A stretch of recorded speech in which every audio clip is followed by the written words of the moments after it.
Great. Student board member preferential vote in favor? Aye. Aye. Great. Colleagues, all those in favor? Aye. No opposed? Great, 5-0. Okay. Moving on from consent, that brings us to open forum.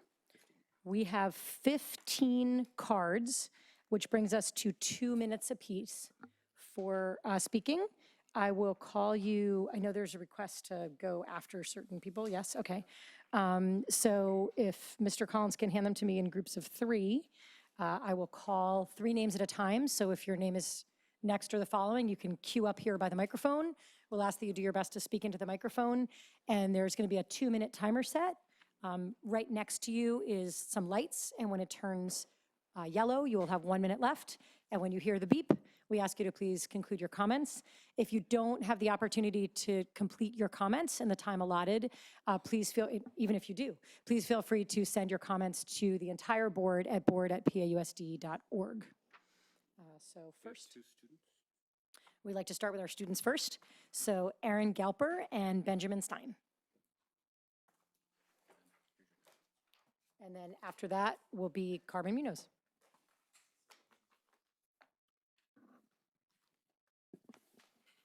All right. Can you bring the microphone up to you? They'll start it when you start talking. Just lift that mic up to your face.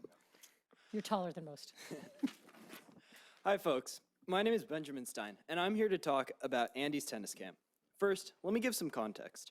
Andy Heriter has been the Pally tennis coach for 22 years, spending hours and hours every day out on the courts helping both the boys and girls Pally varsity teams. And not all of that time is spent coaching. Andy also maintains the courts, blowing away the leaves, mopping up after rain, and fastening the windscreens. During the summer, Andy's tennis camp is a great source of fun and outdoor activity.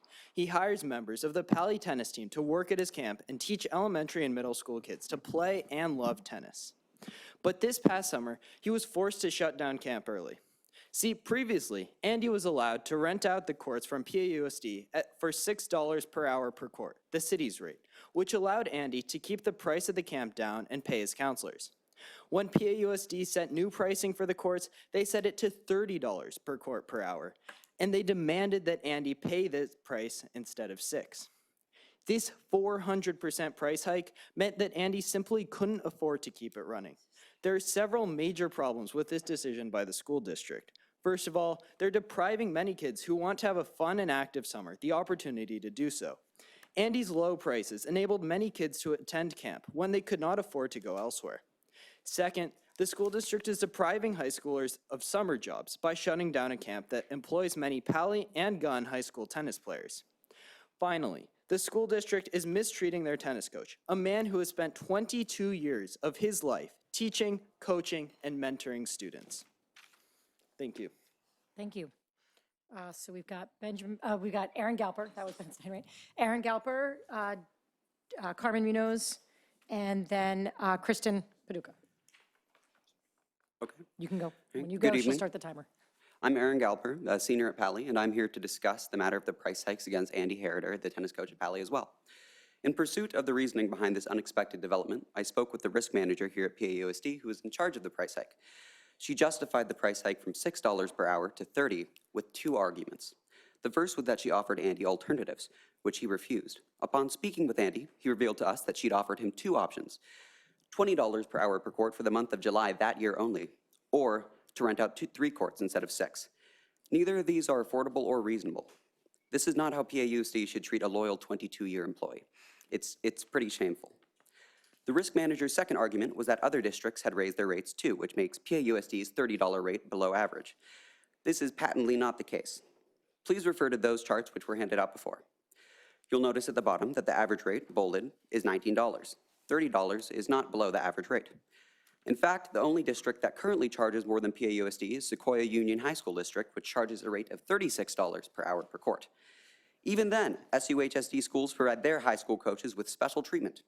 Menlo Atherton High School, which is in SUHSD, offers a $7.20 per hour court rate for MA coaches. For what reason, I don't know. Pally refuses to consider, PAUSD refuses to consider granting Andy Heriter, I repeat, the 22-year head tennis coach at Pally, any sort of special treatment. I urge you, honorable school board members, to help reverse this unprecedented price hike so that Andy can continue to offer his longstanding beloved tennis camp. It would mean so much to the campers who look forward to Andy's camp as the highlight of their summer fun, to the high schoolers whom Andy employs, and to Andy himself. Thank you for your time. Thank you. Carmen, Kristen, and Kimberly Angley. Hi, I'm Carmen Munoz, and I've been an advocate for students who do not have an opportunity in the district, and we are back again. I'm basically back again over and over again. I have so many times I really don't want to come back here to be asking to restructure the parent engagement program or the family engagement program I know it's further down, but this is the only window I have to come. I'm leaving tomorrow. I know I'm off, but I really wouldn't want to be here if I would have known that this is going to be discussed here. Do you see anybody here whose issue on equity, who are any of the parents here? I don't see them. This has not been brought up, this has not been discussed, and this has not been talked to. Ms. I know. You want to talk about the family engagement specialists, which is agendized for a little Well, while from now. I know. And what's your concern, that no one else is, I'm sorry, I shouldn't be asking you questions. My concern is that I had sent an email to all of you, to the board, to not approve anything related to this until people who were,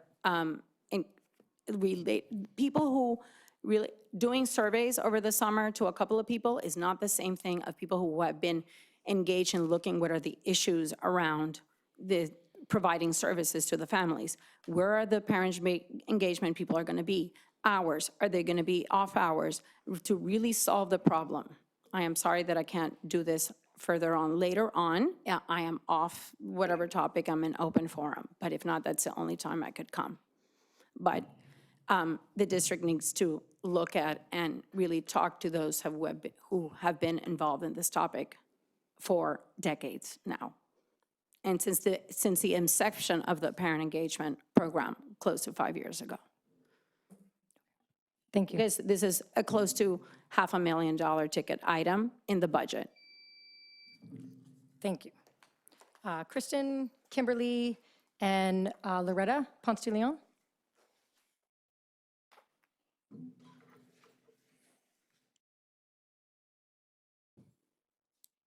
When you start, she'll start. Oh, hi. I'm here for a fun reason. I am here to tell you all about the 2019 Palo Alto Black and White Ball.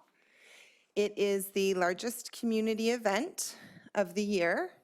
It's happening at Lucy Stern. It's open to everyone in our community to attend. Tickets are on sale on Eventbrite. It's a fundraiser for the Palo Alto Recreation Foundation.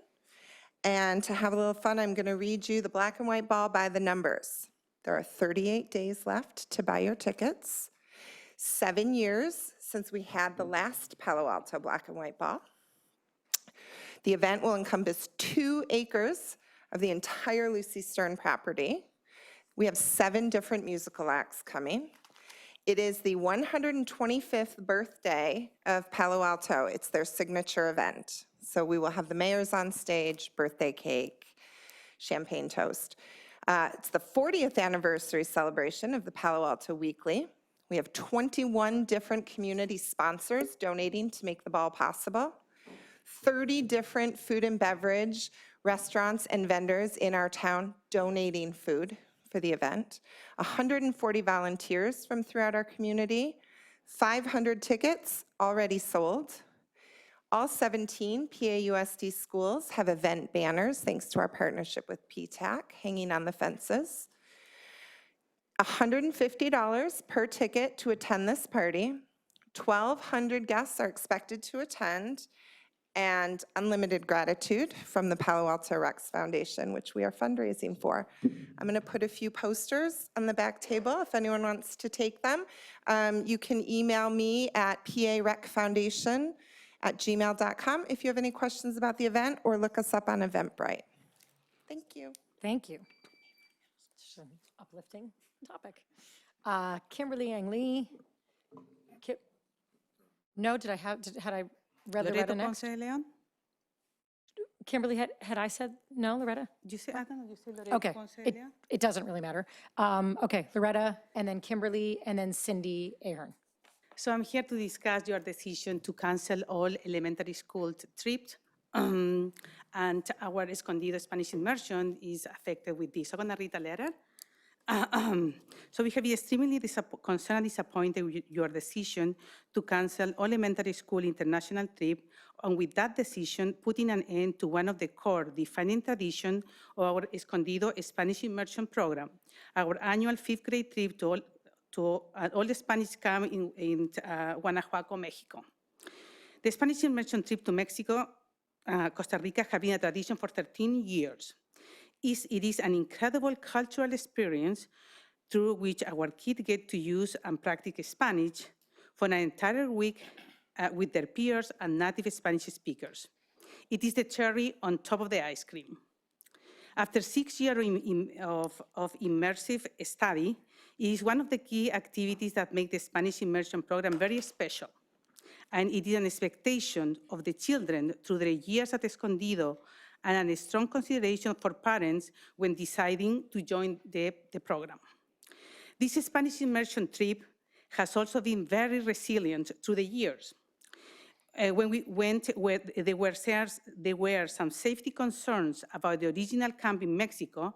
The trip was moved to Costa Rica. And now that El Molino camp moved to a new location in Mexico, our trip has moved back to Mexico in recent years. Your decision and Escondido principal have not been able to clearly articulate the process, nor the rationale for this decision. They have not provided concrete reason why our trip was canceled, except for general security concerns and a variety of equity issues. Regarding the safety concerns, we have not seen any data. Let me see. Yeah, we have not seen any data. I'm sorry, that is it. Can you please send us the letter to board@pausd.org? We'd like to see the whole letter. That's it. Yeah. So anyway, so there is a whole. Let me say the best way to make this available for everybody is if a school sponsor. If you don't worry about equity, it will be less. And the last part I want to say, our I'm request. sorry, I'd really love for you to send it to us by email because everyone gets 2 minutes when there's this many speakers and I can't give everyone more time. So I appreciate it. Please send it to us at board@pausd.org. Okay. I will Thank send it. you. Thank you. Kimberly Ang Lee, Cindy Ahern, Alex Scharf. Kimberly Ang Lee, co-chair for the Palo Alto CAC for Special Education. I'm speaking about Dr. Austin's August 16th update on the 2018-19 CDE review that's currently being conducted and will likely result in PAUSD being deemed significantly disproportionate as a result of 3 consecutive disproportionate years. With this finding, the CDA is mandating that this district use 15% of its IDEA funds to develop early intervening services to specifically help and support Hispanic and African American students. The U.S. Department of Education's 2016 Dear Colleagues letter discusses this interplay of civil rights law obligations and the requirements to follow federal disability law. So PAUSD's recent disclosure isn't surprising per se. Educational disproportionality has been a national issue since the 60s and was something we were cited on in 2011. The findings are a lagging indicator, and the district does seem to be taking steps with the 2019 PAUSD promise and the new equity student success model. We already know of new programs that are at Barron Park for the Buena Vista kids, the new professional development in RTI and phonemic awareness and OG instruction, and now the proposal for student success coaches. If the screener is adequately implemented, we should be more accurately identifying the students with dyslexia, which is the most prevalent SLD. And these steps are in the right direction to address a very big problem. We think that we need to take a closer look at Tier 2 interventions for secondary, co-teaching in particular. So while we allow time for the staff to implement and deliver on their promise, we would, however, like to ask for more transparency around disproportionality statistics and the implications for this year's equity and achievement gap work, public disclosure of where we are now, specific steps in the plan, and metrics to show the intended effect. Our goal shouldn't be to change numbers, but to change students, their experiences, and their outcomes. If you could also take a look at the quality assurance program that was recommended previously. Thank you. I'll send the comments. Thank you very much. Cindy Ahern, Alex Scharf, Cindy Gorel. My name is Cindy Ahern, and I'm a teacher at Fletcher Middle School. I have taught in the district for 23 years. I would like to share an incident that caused me great pain and suffering last school year. First, some personal background. I am Jewish. When I was in 4th grade, I remember being out in the front of my house with my mother and father. We were looking down at the front yard where someone had burnt a large swastika in the grass. I remember the sadness and the fear I saw in my father's eyes as he looked at the hateful symbol. When I was in 5th grade, a boy who dressed in all black with black shiny shoes used to come up to me, click his heels together, salute with his hand in front of his body and say, "Heil Hitler." The high holidays used to trigger my father's anxiety and anger. I'm not sure if the holidays brought back memories of his childhood when he and his family hid from the Nazis, or if it was due to his mental illness. I never told my parents about the saluting boy. We never spoke about the swastika incident, and my father never spoke about his childhood. There was silence, there was stigma, and there was shame. Last school year, I was struggling with my principal and the district over contractual issues that were eventually resolved in my favor. The duration and intensity of these issues caused me so much stress and anxiety that I needed to take 4.5 months of medical leave to regain my health. During this time, I wanted to inform my students of where I'd been so they would not worry. So I sent my students a Schoology message that read, quote, "I wanted to let you know that I've been out on medical leave for the past few months to get help with my mental health issues such as depression and anxiety. I was hoping to be back teaching by the beginning of May. However, my doctor would like me to continue my work on my recovery during May and continue into the summer. I wish you all the best, and I will see you in the fall," end quote. 2 weeks after I sent this message, HR locked me out of my ID portal and Schoology. Those traumatic childhood memories came rushing back to me, and once again, I felt shame, I felt stigma, and most of all, I felt silenced. We need to end the stigma of mental illness, especially in Palo Alto. It is an illness just like any other. Thank you, Ms. Michelle Ahern. Obama once stated, whether an illness affects your heart, your leg, your brain, it's still an illness, and there should be no distinction. If you could send the rest of your comments to us at board@pausd.org. Thank you very much. Alex Scharf, Cindy Gorel, and Sarah Gentile. Something that's unfortunate with mental health is that it is pushed to the side and into the shadows, to oftentimes prevent association between someone with mental health issues and organizations or people that don't want to be associated with it. Hearing about this recent incident and the behavior of the HR department reminded me of the Me Too movement and how companies like the Weinstein Company, the HR department was almost like a secret police where they silenced problems for the company to protect the executives. Not only does this district seem to ignore attempts at proactive solutions proposed by community members for mental health solutions, they show regressive and problematic behavior internally. Thank you. Thank you. Cindy, Sarah, and Kathy. Kathy, forward. I was the Pali Special Ed parent rep from 2012 to 2015 and was an am a mental health advocate. In May 2013, I sent an email to PAUSD School Board and then Superintendent Skelly stating that identifying and supporting mental health in our schools is critical. I sent information about NAMI and NAMI programs. In November 2014, I sent an email to then Superintendent McGee about NAMI programs after another gun student's suicide. At the time, the response was PAUSD had programs teaching the students through living skills with Dr. Yoshi from Stanford. Since then, the CDC investigated and released their report on the student suicides in March 2017. A student film, Edge of Success, was released in October 2018, and wellness centers for students were established. Progress has been made, but the stigma around mental illness is real and present. Alex Turner committed suicide in August 2017, a gun senior. His father said, wanting to protect his son from the stigma attached to mental illness, he worried he delayed admitting his son into inpatient treatment for depression when he was at his worst.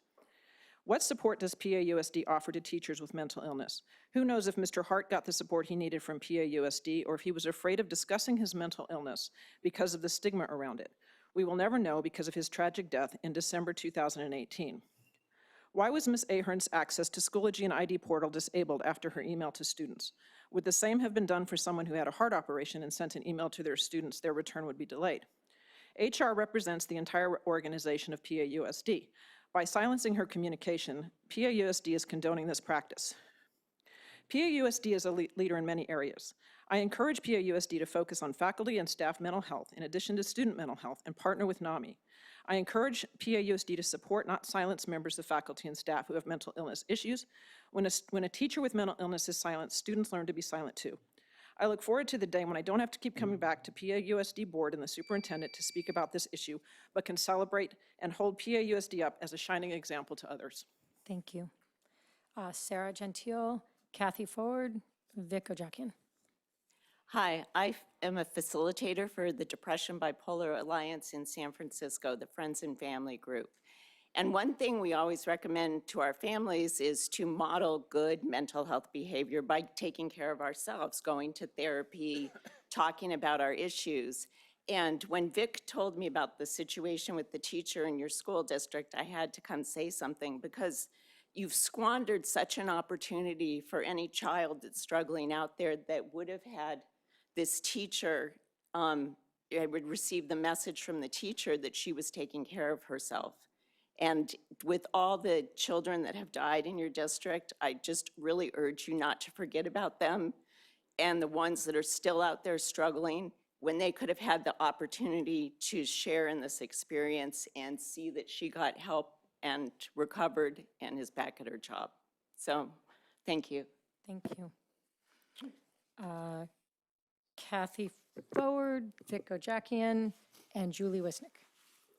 Hi, I'm Kathy Forward. I'm the Executive Director for NAMI, National Alliance on Mental Illness, Santa Clara County, and I'm a family member.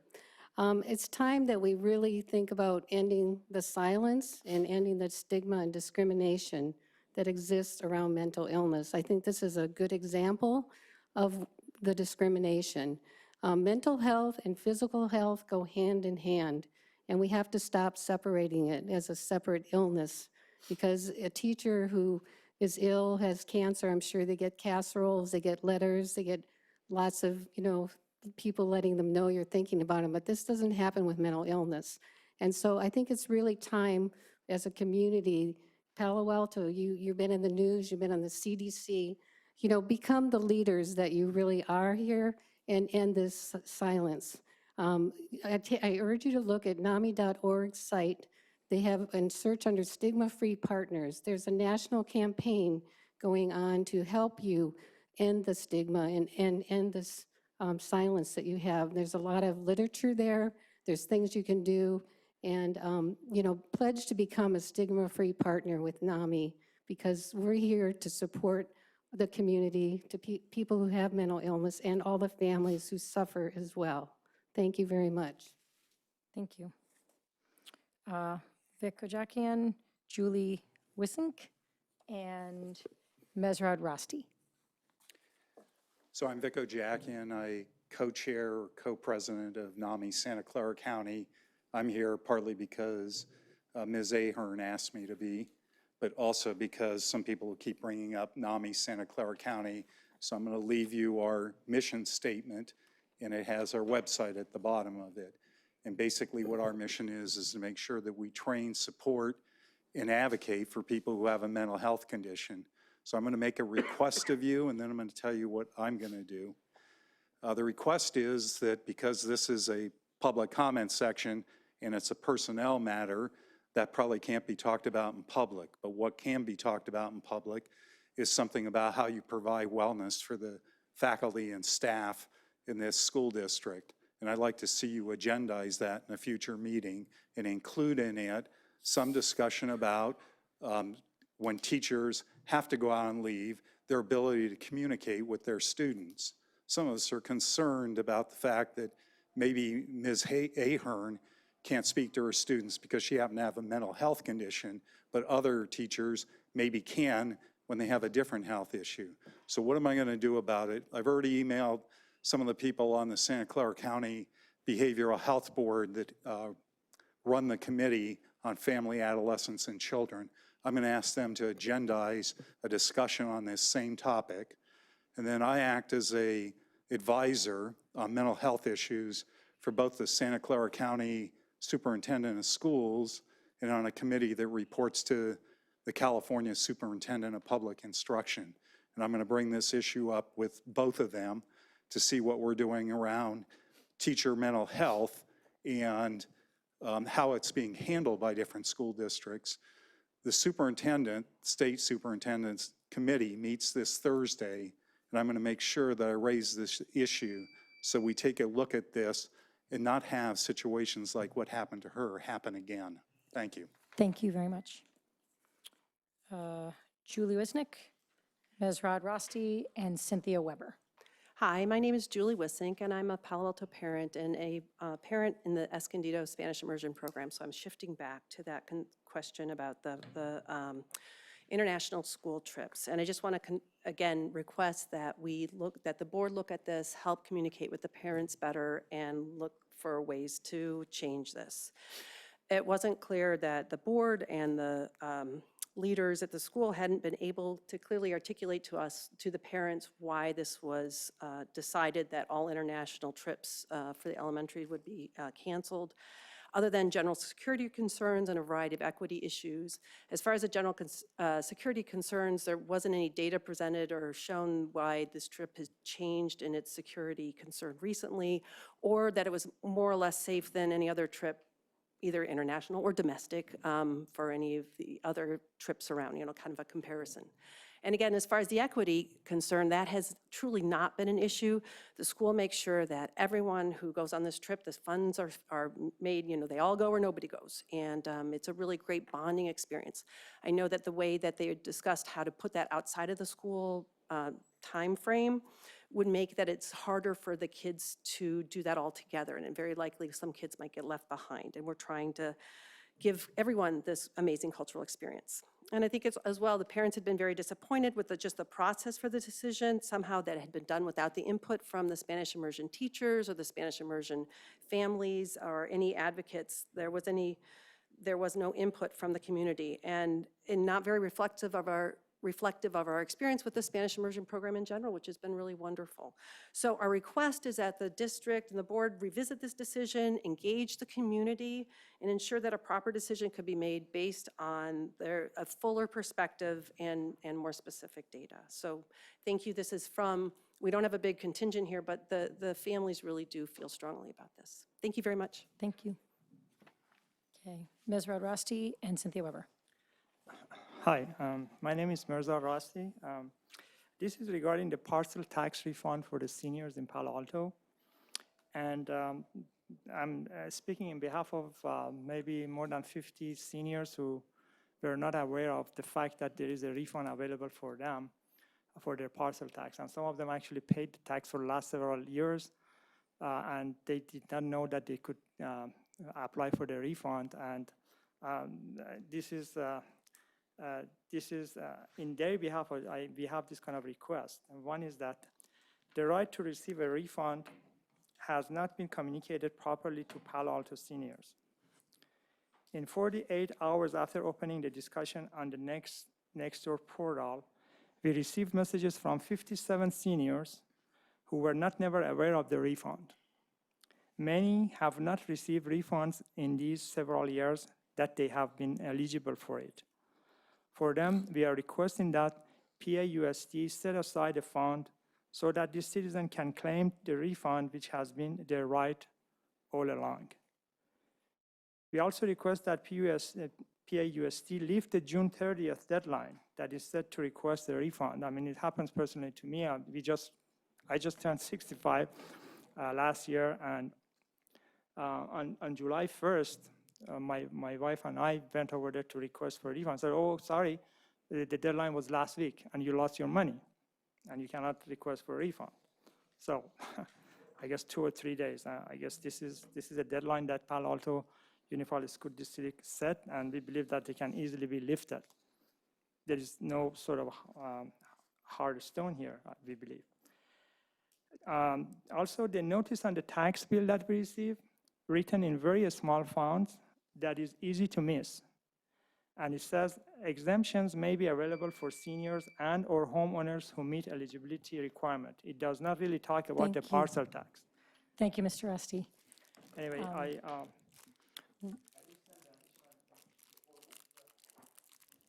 We can't engage over any of these topics because they're open forum, but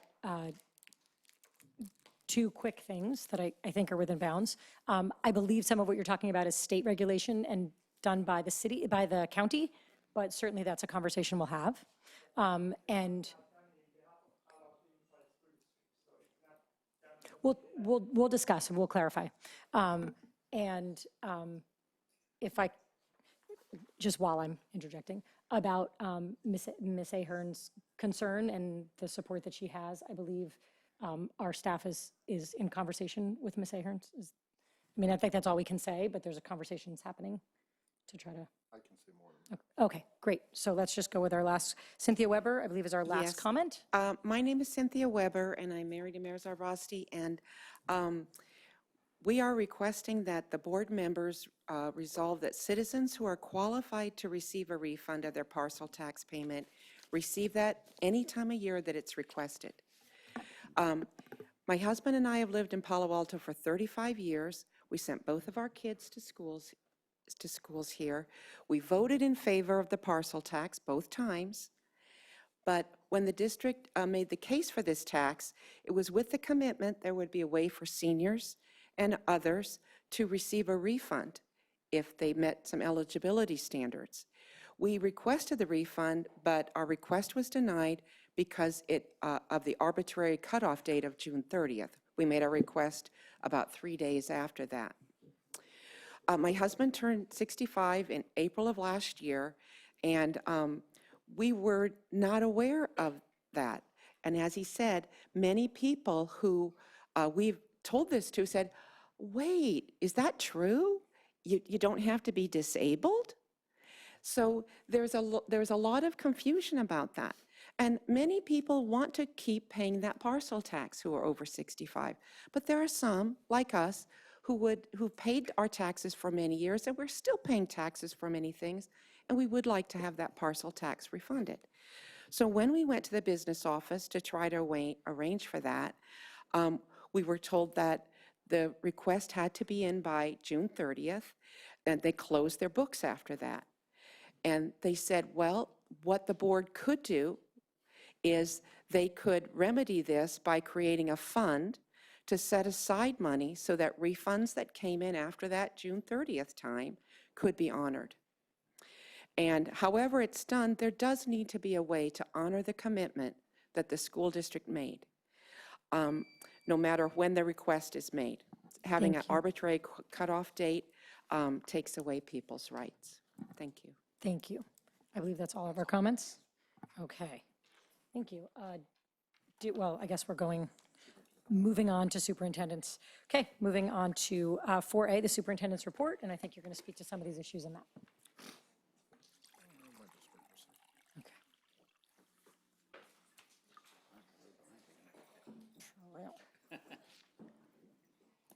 We're just going to wait a sec while people move in and out. Boy, thank you, Jim Novak, for giving me that house.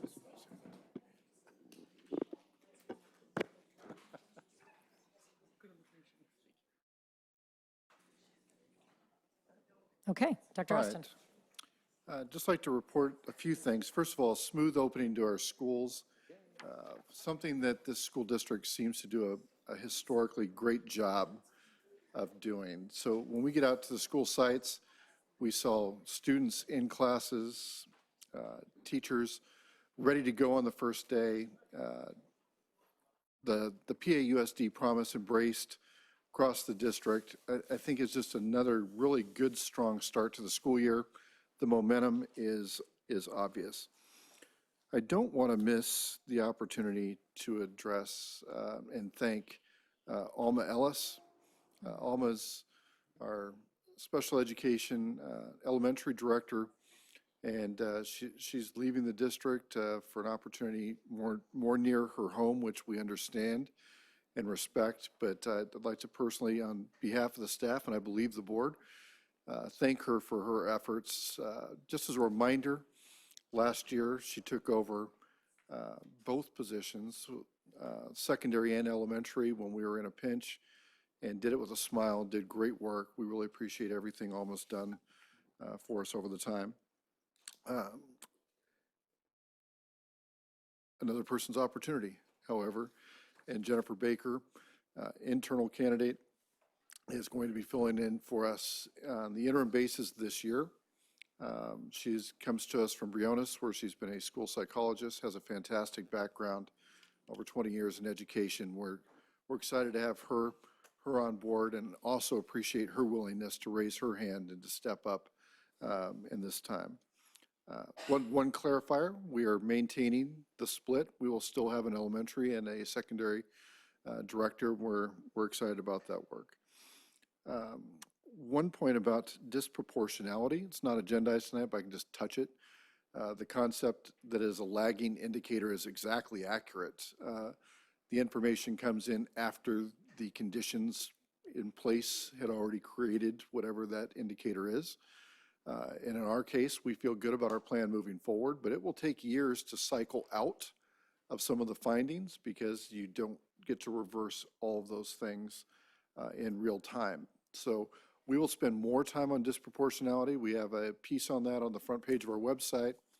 An additional clarifier, we reported the notice from Santa Clara County Office of Education that is likely that will be found disproportionate. Again, we don't even have the official word yet from the state, but it seemed to make sense for us to foreshadow that. So we're really ahead of the communication on that particular case.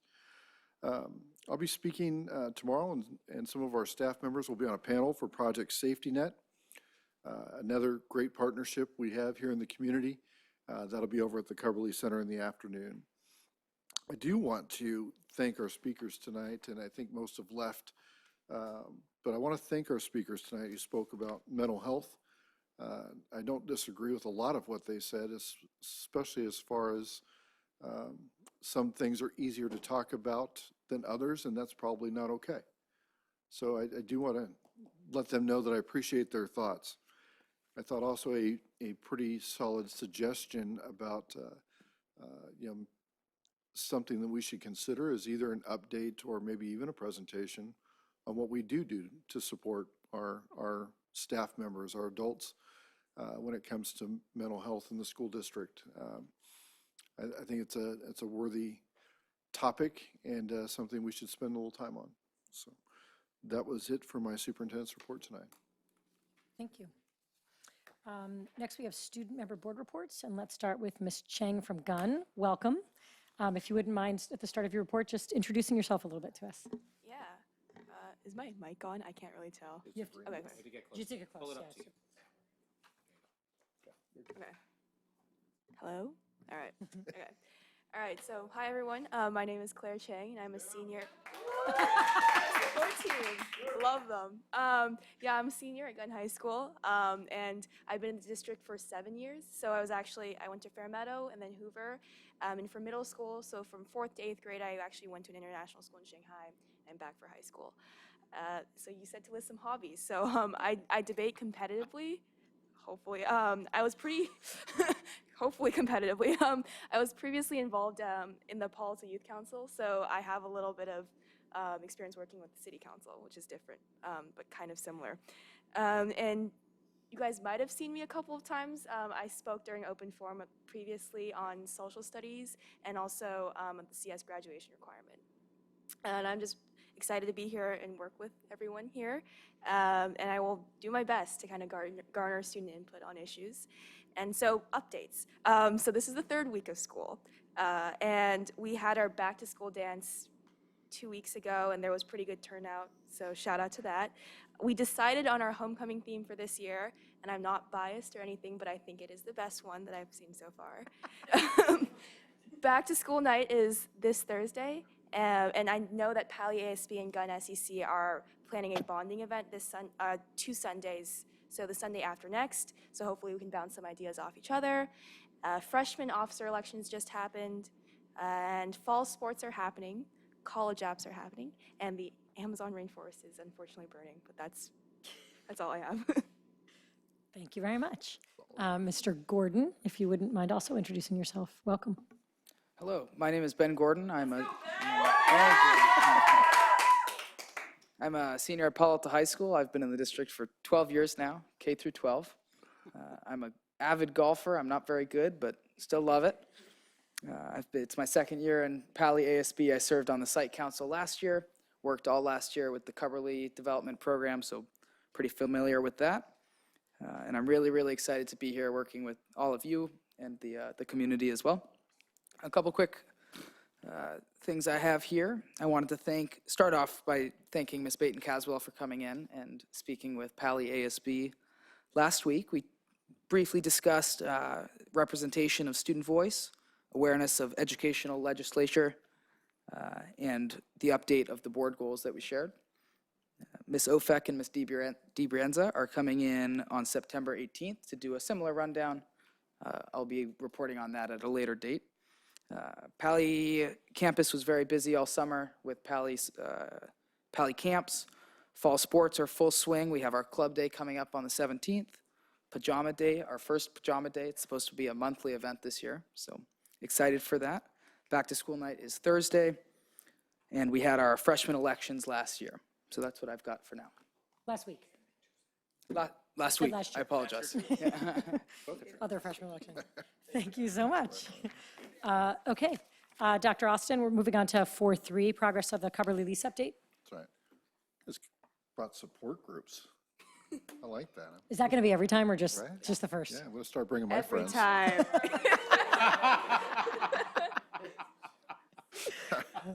That's fantastic. All right. Yeah, quick update on Coverly and specifically where we are with lease discussions with the Coverly property between us and the city of Palo Alto.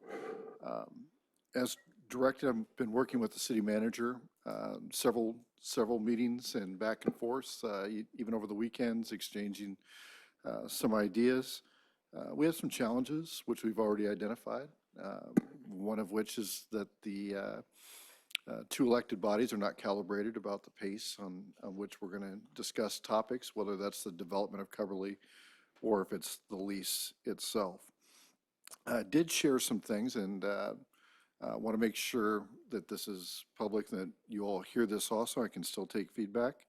A few things. First of all, tonight, I apologize. We had properly agendized Coverly in open session, but we had mistakenly agendized it for closed session also. I just want to make sure everyone knows we did not say a word about Coverly in closed session in the lease, nor do we expect that will ever be the case. So I've apologized for confusion there. That is our internal error. Our proposals will all be shared in open session. After the staff-to-staff work progresses, we're going to get as far as we can, the city manager and I, and bring things back for feedback. We're doing two things. We're trying to identify interest so that, not unlike our process with Stanford University, we're going to start by framing up the interest of both sides. It's really helped me to see a little bit of what the city interests are, and helping them to understand what some of our interests are. And then I have a few statements here. Number one, we did check with our bond counsel, and while it hasn't necessarily been explicitly stated that anyone had a thought or proposal that the school district would fund buildings and then turn them over for leases, that idea is out there. So I've heard enough of that, and I think each of you has also. We checked with our bond counsel, that's not even an option. So that is off the table if it was ever on, and I've made that very clear to the city manager that we will not be using bond funds or looking for a school bond to fund buildings that will not be used for school purposes. Okay. Number two, Lisa, city manager, and I have both agreed that we would like to resolve the lease by the end of September. For us, PAUSD meets on September 10th and 24th. City Council meets 9th, 16th, and 23rd. And by reach agreement may or may not mean that both sides have formally adopted it, but that through this process, we have an agreement that will be approved at a meeting that comes shortly on the heels of either of those dates. We do have a proposal to the city manager for consideration for the city council, and we want to make that public also. We proposed a 5-year lease extension. It's allowable by the current agreement, with the idea of forming a development ad hoc committee to move along with the development wing as soon as we put the lease to bed. But having a resolution to the lease quickly is in everyone's best interest. And I mean everyone, I mean the city council, I would hope, our school board for sure, and for the community members who value their leases in the Coverly property. Both sides have an interest to evaluate the lease terms and fees.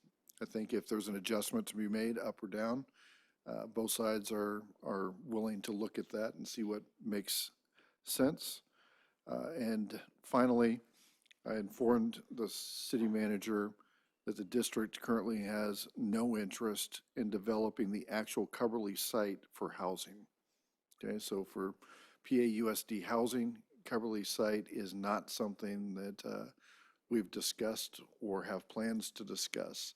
525 San Antonio might be a very different topic of discussion, but the actual Coverly site, just want to make that very clear. There seems to be some confusion about that out there in the community. That's all I have on Coverly, and I can take thoughts, questions, or statements from anybody. I don't know if anyone has any questions or statements. Oh, but, I just want to Mr. Dauber? appreciate, Dr. Austin, your transparency on this topic. I think it's a good example that I hope others follow.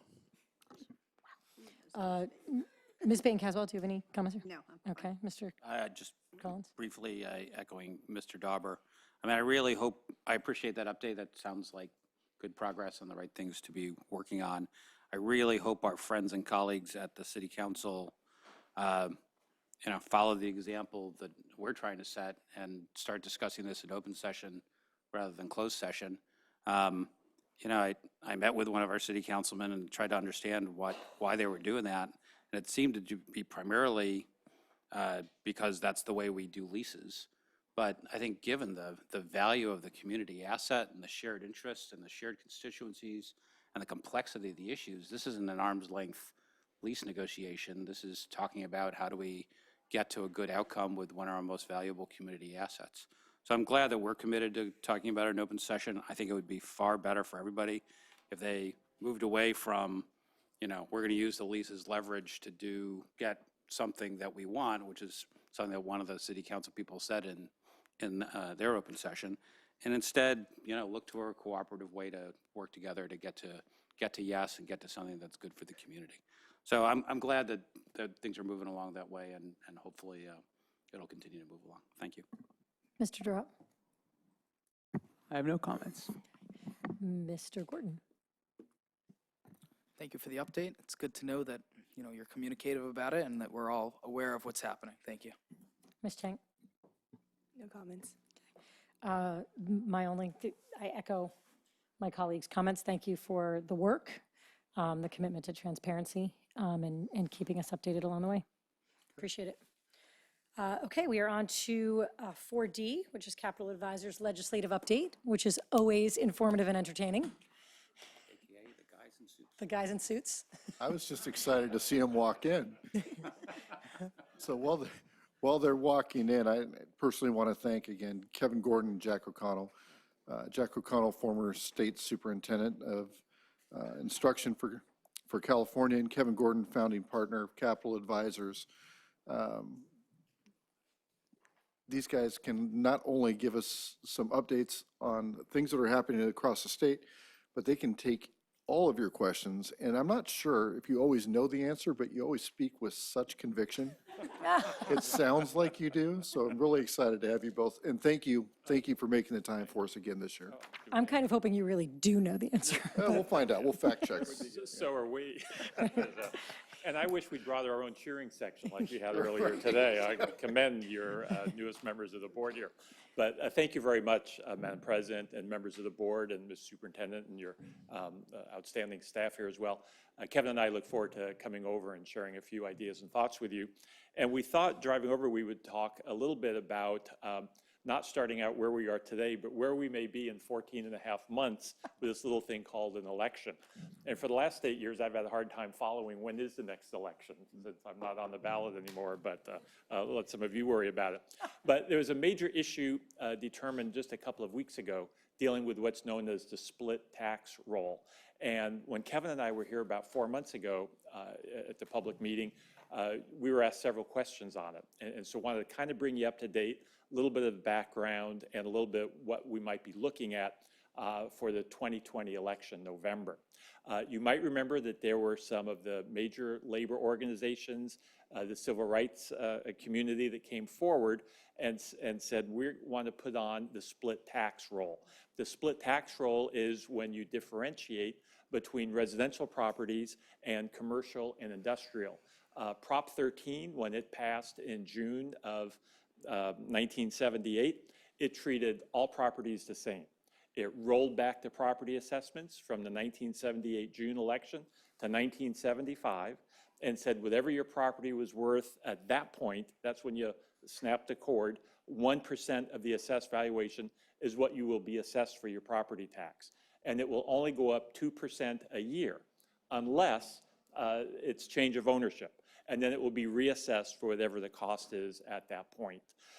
And so a lot of folks that haven't moved in quite some time, you're receiving a 2% increase a year, way under market than somebody that perhaps just came in and bought a similar comparable house next door or across street. It's not unusual to be paying 3, 4, 5, 6 times the property taxes for really essentially the exact same services. So the advocates said about a year ago, let's do something that we want to say is more equitable and fair and do the split tax. We will treat the business and commercial side differently. We'll do a reassessment every 3 years, and we'll allow the residences, our homes, to remain on the same 2% increase a year and only be reassessed every time the home sells. Because the reality is homes sell on the average every 4 or 5 years in California. Businesses do not change that frequently, some of your corporations and others. So the folks went out a year ago, collected all the signatures. They were smart collecting them when they did, because the law for a constitutional amendment is it's a certain percentage, 5% of those individuals that voted in the last gubernatorial election. Well, the last gubernatorial election, for the collection purposes of this initiative, would have been in November 4 years ago, November of, it would be 14. It was a low turnout, a little over 40%. Governor Brown running relatively safe re-election against somebody named Kashkari. For a while, I thought it was one of the Kardashians myself, but I learned later it was somebody different. And so it was a low turnout with 42% turnout to collect the signatures. Then the folks that were collecting the signatures said, you know, to place this controversial measure on the ballot, we're going to want as large a turnout as possible. So let's slow down the signature gathering process, and let's not hand them all in. And you have 180 days to hand them in. Let's not hand them in until we know we'll be on the ballot for November of 2020. Larger turnout, presidential, greater likelihood that we'll be able to pass the split tax roll. The problem was, there were a couple. There were some operational dates in the initiative that no longer would be valid, because the initiative is not going to be on the ballot till 2020, and the implementation dates were going to be in 18-19. Major league problem, the legal folks said. In addition, there were other flaws that came out in the split tax roll, one of which was raised by this board. The day after we were here, Kevin Gordon and Jerry Shelton, who's our technical guy that has helped write the state budget for a number of years, went back and called the folks that drafted this, and community-funded districts, I'm just a little old school, I still sometimes refer to them as basic aid, but community-funded districts were not going to benefit to the degree that other school districts were. There was a calculation based upon LCFF the amount of growth in LCFF, which again doesn't affect community-funded districts. And so if this initiative had passed, basic aid districts were not going to enjoy some of the success and some of the additional revenue.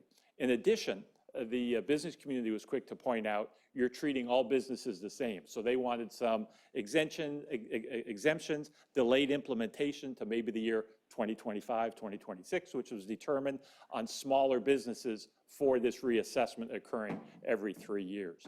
So the advocates, with a law that was passed about 6 or 7 years ago, they have the right to withdraw their initiative. When I was in the legislature, once a measure qualified for the ballot, it was there. The only way you could get it taken off was by a court, Supreme Court. And I can only think of one in the last 40 years, and it was a reapportionment initiative in 1983 that the Supreme Court took off. So it's highly unlikely until this law passed. But now the advocates are saying, well, okay, we're going to withdraw this slightly flawed initiative, and we're going to put another one out there. The one that's out there now, they have addressed the community-funded school districts. They have addressed the smaller businesses, and so they're now in the process of collecting signatures. This is on top of, so that's the split tax roll. This is on top of, and I'm going to be much more brief on the next one, California School Boards Association and AXA, the school administrators, are in the process of doing fundraising to go out to do their own initiative. And by the way, last thought on the split tax, 60% of the money would go to non-education, 40%, just like Prop 98, would go to education. CSBA and AXA are doing their own. It's called basically the millionaire's tax. It'd be a tax, again, on those individuals making more money in society. They basically use a figure $1 million or more. Corporations that make $1 million or more would see a significant tax increase as well. 100% of their revenue would go to public education, the K through 12. And so they are in the process now of doing fundraising, talking about trying to get this measure on the ballot. They would really like a legislative action to see the Democrats have well over 2/3 votes in the legislature, see if the Democrats would put a constitutional amendment on the ballot for either March or November of 2020. There's some people who believe if you have two competing measures asking for additional revenue, tax increases, that it hurts each measure.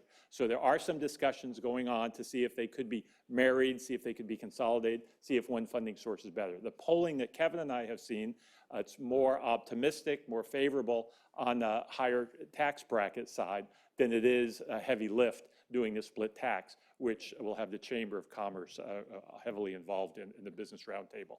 And lastly, in about 10 seconds, I'll tell you 3 other measures that probably will not be on the ballot. One is a 55% parcel tax measure. SCA 5 is written by Senator Hill. I just talked to him last week. He said he doesn't believe he has the votes in the Senate to get that measure off the ballot. He and I have been talking quite a bit because you may know that I spearheaded the effort for the 55% for the local school bond measures back in 2000. That was Prop 39. So we've been talking a little bit, and I've been talking with some of his staff, trying to give him some hints and arguments to make to try to get that measure out of the legislature. Probably not going to go. The other measure that he has would assess homes that people own that are not your primary residence to be reassessed more frequently as if they're rental homes, which they are, and to not enjoy the Prop 13 benefits that we had. That measure's not going anywhere either. And then lastly, not related to really the traditional tax increases, a school bond. We've been asked several times about the O'Donnell bill. Right now it's $13 billion for a school bond measure, K through 12. Kevin and I had lunch with Jenny Johnson this afternoon and left her over here right after having lunch with her. And she kind of hinted to us that you can look for the governor to make a pronouncement in the next week to 10 days on his priorities for bonds. Not just the school bonds, not just higher ed, but also things like park and criminal justice and libraries and public services of that nature. So look for a little guidance from the governor within the next week to 10 days was her comment, certainly on setting bond priorities. Great. Good. Budget? We are expecting, by the way, that we are expecting that the governor will support the school bond.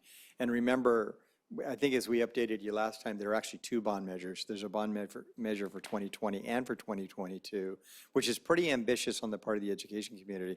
We think the governor ends up supporting both of them. So we're going to be looking for that to happen. The other thing that I wanted to mention that we talked about at the last time we discussed what was going on with the state budget was that in sort of an ideal circumstance, particularly for Palo Alto Unified, as they started to talk about the budget and issues that were going to be coming up, that there wouldn't be as much focus. I mean, we all want base revenue to increase for all school districts, just the resources that we have to deal with. And one of the things that we've always argued about with regard to community-funded districts is the idea that there are some in the state who think that because some districts are better off than others, that somehow we ought to level down, which we're not for. The idea is that if you take a look at where the best funded districts are in the state of California, we still don't compete that well nationally. And so the idea should be that we're leveling districts up. So in that context, when you take a look at where the legislature had choices to put money, what we talked about at the last board meeting that we reported to you on was that the very best thing that we could get the legislature to do that actually respects the work that is being done in community-funded districts is to make sure that there's a balance in an overall budget deal that actually benefits this district as well.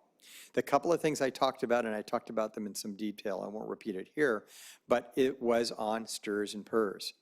And one of the things that we talked about, because there was debate in the education community about approach that we take on STRS, PERS, and you might remember that Capital Advisors in particular has been very aggressive about saying that if we're going to address the STRS, PERS issue, it needs to be done outside of and on top of the Prop 98 guarantee, not inside the Prop 98 guarantee. Remember that the Prop 98 guarantee defines the pot of money that we'll spend on K-12 education in California. So if it's constitutionally triggered by certain formulas, it is going to be what it is. So if you decide that you want to spend some of that money on STRS, PERS, basically paying us with our own money to solve that particular problem, it doesn't help us, and it actually complicates what is the collective bargaining process. Because if you're going to want to help us on STRS, PERS and inject some money into it, throwing it at a district on a per pupil basis undermines, there are going to be many districts that don't get that funding, but in addition to that, it ends up just being very much debated in collective bargaining circles rather than saying, is this for STRS, PERS or not? So the way the governor ended up doing this was just absolutely perfect with respect to the kinds of issues that we were advocating for, which is that he allocated the money outside of the Prop 98 guarantee. Essentially, STRS, PERS basically is sent a check by the governor to buy down the overall challenges that we have. And it's not huge, but $3.15 billion is certainly significant. But in the context of the overall burden that we carry as public school agencies, there's a lot more that can be done. And based on sort of the outline that I gave you at the last board meeting about, I believe there are opportunities for us to leverage rainy day funds that cannot be used for any other purpose to be used for this purpose in the next few years. So that was a very impressive first installment. We believe the state will have the capacity, recession or not, they will have the ability to make similar contributions over the next couple of years. So we need to stay on it and advocate very strongly because it has absolute benefits to you as opposed to them saying we're going to funnel more money through LCFF or some other means that this district would not benefit from.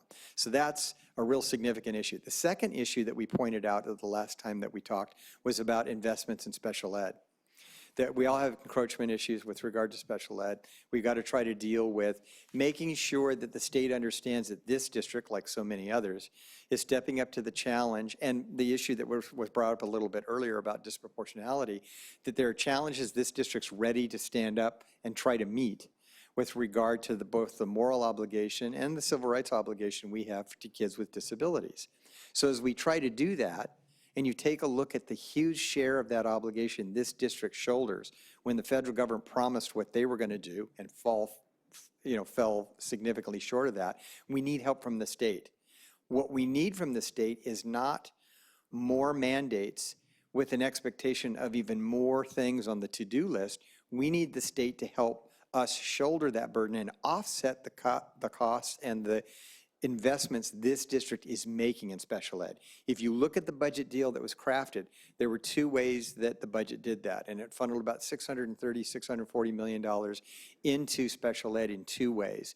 One was for every kid that's a 3-year-old, 4-year-old, and 5-year-old that has an IEP and you are spending money to help meet their needs, the state ends up giving you money in this budget to offset that expense. That's a direct offset of current expenses you had in special ed. That's the kind of relief that we're talking about. And then secondarily, an effort to try to say, what are we spending on special ed from one district to the next? Where are we in that average? And making sure that the district gets bootstrapped upward toward what is closer to a statewide average, and the governor made an investment toward that. He's called for further special education reform next year. We're going to have to watch that very carefully to make sure it's not a proposal merely with strings attached to it that require more things to do without the money combined with it to make that happen. And make sure, and we had a round of a bunch of meetings today at the Capitol building on this subject because the governor called for that and he said, I want it as part of the budget next year. Well, guess what? They're going to start writing the budget next month. They're going to get to work on it real early. So we have to really, really be vigilant on this and on top of it. So that's kind of the overall thing that we wanted to update you on. There are a couple of bills that are pending. The legislature is going to be taking up in its final 3 weeks of session this year. Charter schools issues are a major issue. I'm happy to get into that if you want to ask a question about it. I can do that, but I don't want to go through all these. I want to really respond to the questions you guys have. There's the late start legislation. If you guys have questions about that, happy to answer that. And then I know that I think there may have been a question that you guys might have relative to the Pathways to College initiative by Assemblymember O'Donnell, the chairman of the Ed Committee. Happy to comment on any of those if you guys have questions. And Jack will help me here. Thank you. Yeah. Okay, I'll just go around. Mr. Drop, any?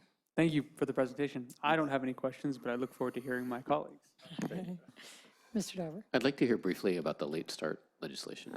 Right. So this bill by Anthony Portantino, who's chairman of the very powerful Appropriations Committee, has found its way a lot further through the process this year. Senator Portantino, as chair of the Appropriations Committee, controls all legislation that spends money, and it does not leave his committee if he doesn't want it to. As a result, suddenly he's got a lot more votes for his legislation than he otherwise would have had. And he's, he's been very smart about the way he's approached this issue.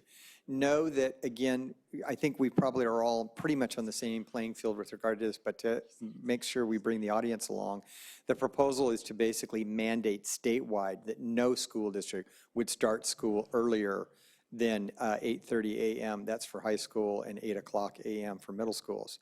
And there are a number of other amendments that he's taken to the bill, but essentially the arguments are that if you take a look at basically the science or the evidence that suggests the way teens in particular get real quality sleep, that it isn't about putting kids to bed earlier, because it's not going to happen that way. It's literally about when do they wake up, and then what are those obligations in the morning that they've got to do.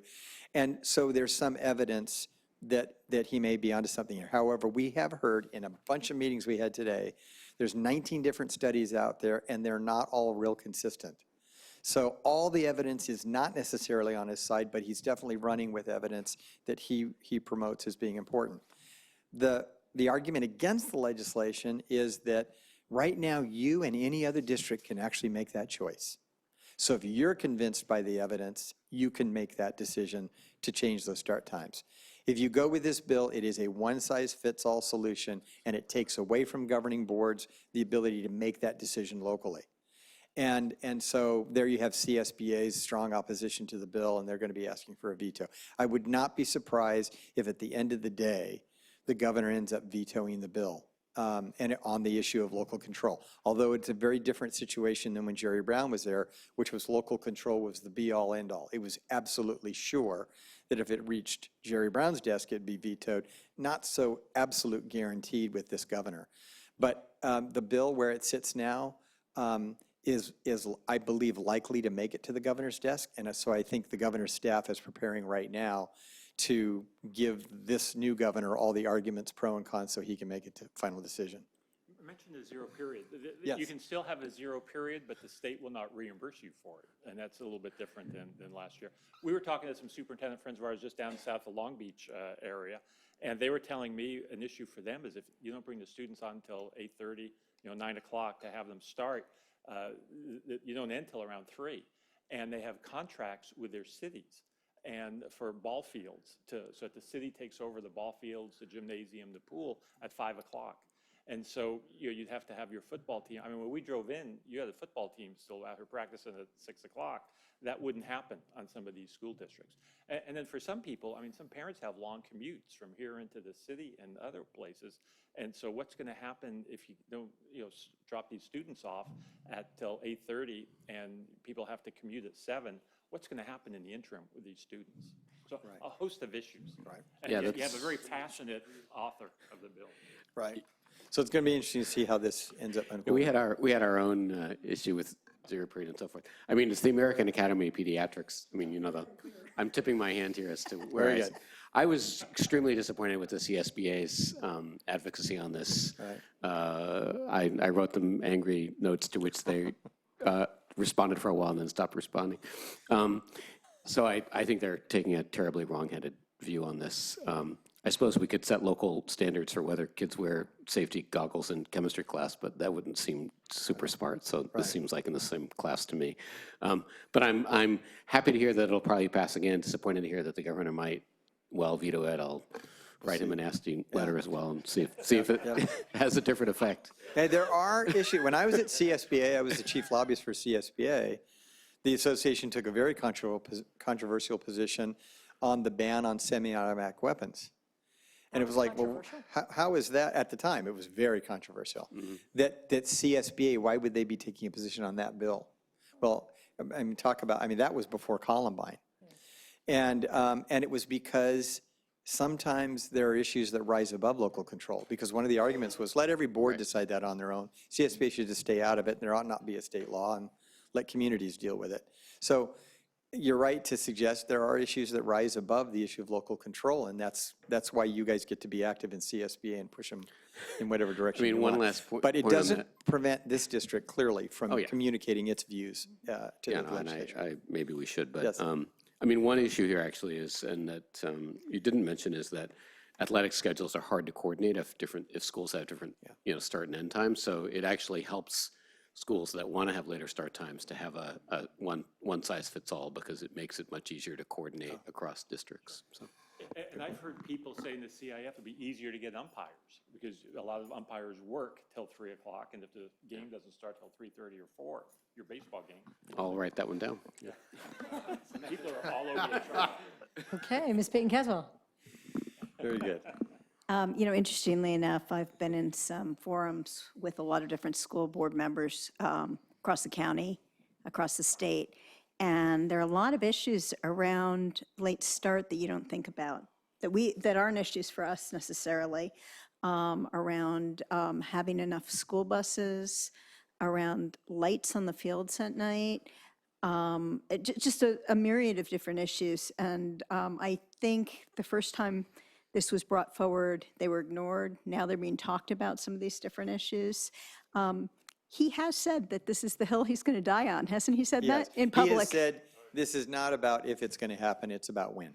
And he's So- real insistent, yeah. Yeah, so I mean, if he doesn't get it through, he will keep going. Yep. So that might be good news for you. On the split roll tax, and I was the one who Yes. kept bringing it up, not just to you, but to a myriad of other people and other organizations. One of my concerns that I didn't hear addressed was about setting a precedent for moving local taxes to the state. And when you're a community-funded district, that precedent, which is a constitutional right for us, keeping local taxes local, as soon as that precedent is broken, doesn't the Constitution have to be changed? Well, it's interesting, if you look at the ballot measure, they actually do, one of the reasons when you do the analysis on the impact of the measure, it is actually not consistent across the state. And it's different county for county, and it's the reason why is because the intention is to keep the revenue local. It is. So, Okay, yes. because I'm very interested in the details Yeah, of that. yeah. Maybe tonight We can isn't the get you- time, but I was very for this original legislation until I read the details, and the details changed as they got signatures. Right. And I don't want us to be in a position where we support something that then is going to turn around and bite us. Yeah. So, and not just us, but, districts across the state. On the, The other thing I wanted to mention on this measure, yeah, that Superintendent O'Connell did mention that that in the new measure, clearly community-funded districts will benefit equally, literally, to all the other districts that are in it. But however, it wasn't just about the fact that the former measure didn't let you win as much. It actually, in my view, and I talked a little bit what the rationale was at the last board meeting that we discussed this, I thought it actually jeopardized current levels of revenue for community-funded districts in pretty serious ways. I know that Santa Clara Unified School District was very, very concerned about that with the 49ers, the revenue from the 49ers Right. stadium. But to me, the bigger issue really was if you change the law, you change the Constitution, you will start leveling down if there's no, I mean, if we no longer have the community-funded structure, Right. then you actually are leveling down for the state. Right. So, Yeah, I believe that the language that is there now, and again, we can follow up with some additional analysis for you so you can take a look at it, actually protects the integrity of that. And it was really an important hill to die on with this particular issue, because you're right, the minute they sort of pierce that idea of that local revenue stays local, it interferes with the whole notion of community-funded districts. And it was the rationale when we talked to Governor Brown when he was doing LCFF, we basically said, that there were ideas on the table of let's go into basic aid districts and strip out, let's equalize them to everybody else. And he just said, you're messing with the constitutional issue with regard to that revenue stays local. It's not worth the fight, and the governor moved on. And so really a very important issue. So it would be great to follow up with you on that. I do know that the county assessors said that the language in the last one was would be impossible to implement. And if the assessors couldn't implement it, sort of right, the ability to do it goes away. I have questions about just a couple of other things that you didn't go into. AB 331, and which is the ethnic studies requirement. That is in the suspense file, and I've been told that that's coming out of the suspense file, and, Yeah, the anticipation now is that the author has decided not to move the bill this year. not to move it this year. Correct. So it won't be moving this year. We'll see, and it generally then becomes a two-year measure, means that we'll be debating it again next year. And then for the benefit of everybody here, there was an effort and legislation that called for the design and implementation of voluntary standards with regard to ethnic studies in terms of our framework and curriculum and that sort of thing. This bill goes one step further and mandates it on every district across the state. Okay, so that is my question. Yeah. Rather than just saying this is a framework that you could rely on, the language actually says you must use the curriculum, and there's examples of curriculum, of pieces in the curriculum. Now, the sample curriculum got slammed. Correct. And I personally wrote a letter. I thought it was really not what we would have expected out of our state. What will happen with that piece of the legislation, do you think? Do you think that language will get changed? Because of the obviously, glaring omissions in it that became very controversial, sort of deservedly so, people are now redebating what does this issue look like, and before it comes forward, I guarantee you that it's going to go through a whole lot more, probably change and amendment before it comes out. So do you think that the 331 will be changed so that it doesn't mandate that you use the curriculum? It just recommends there are going to be that a this lot is- of folks very aggressively interested in that being the case. I can imagine there are going to be folks on the other side of it as well. This is one of those situations where CSB and others, again, will be really aggressive about saying, we need this to be an option for school districts and let every district choose what they want to do relative to this kind of curriculum. But, you know, again, we'll wait to be seen. It is definitely a lightning rod issue that I don't think gets easier for the legislature if they wait till next year. As we like to say, an even-numbered year. Not good politics for an issue that's this polarizing, so we'll see. I just want to clarify for people hearing me speak. I'm not questioning whether we should have ethnic studies. I'm questioning whether the sample curriculum should be mandated for us or whether we have a choice of how to teach it. Right. And I think that's a very big difference. And pretty much every other curriculum, we've been given the choice to use sample curriculum or not. This actually is language that mandates it. And then AB 751, what do you believe is going on there? Let me just check that out real quick. Oh, I'm state sorry. what it is? It's the Pathways to College. It's Pathways using to the College. SAT, ACT. Yeah, we actually met with O'Donnell today on a number of different issues, including that one. And so, as you know, what he's trying to achieve here is just say the SAT is not the end-all, be-all. And in fact, the statewide test could be used. Well, no, the other way around. The CASP is not the end-all, be-all. The SAT or ACT could be used instead. That's right.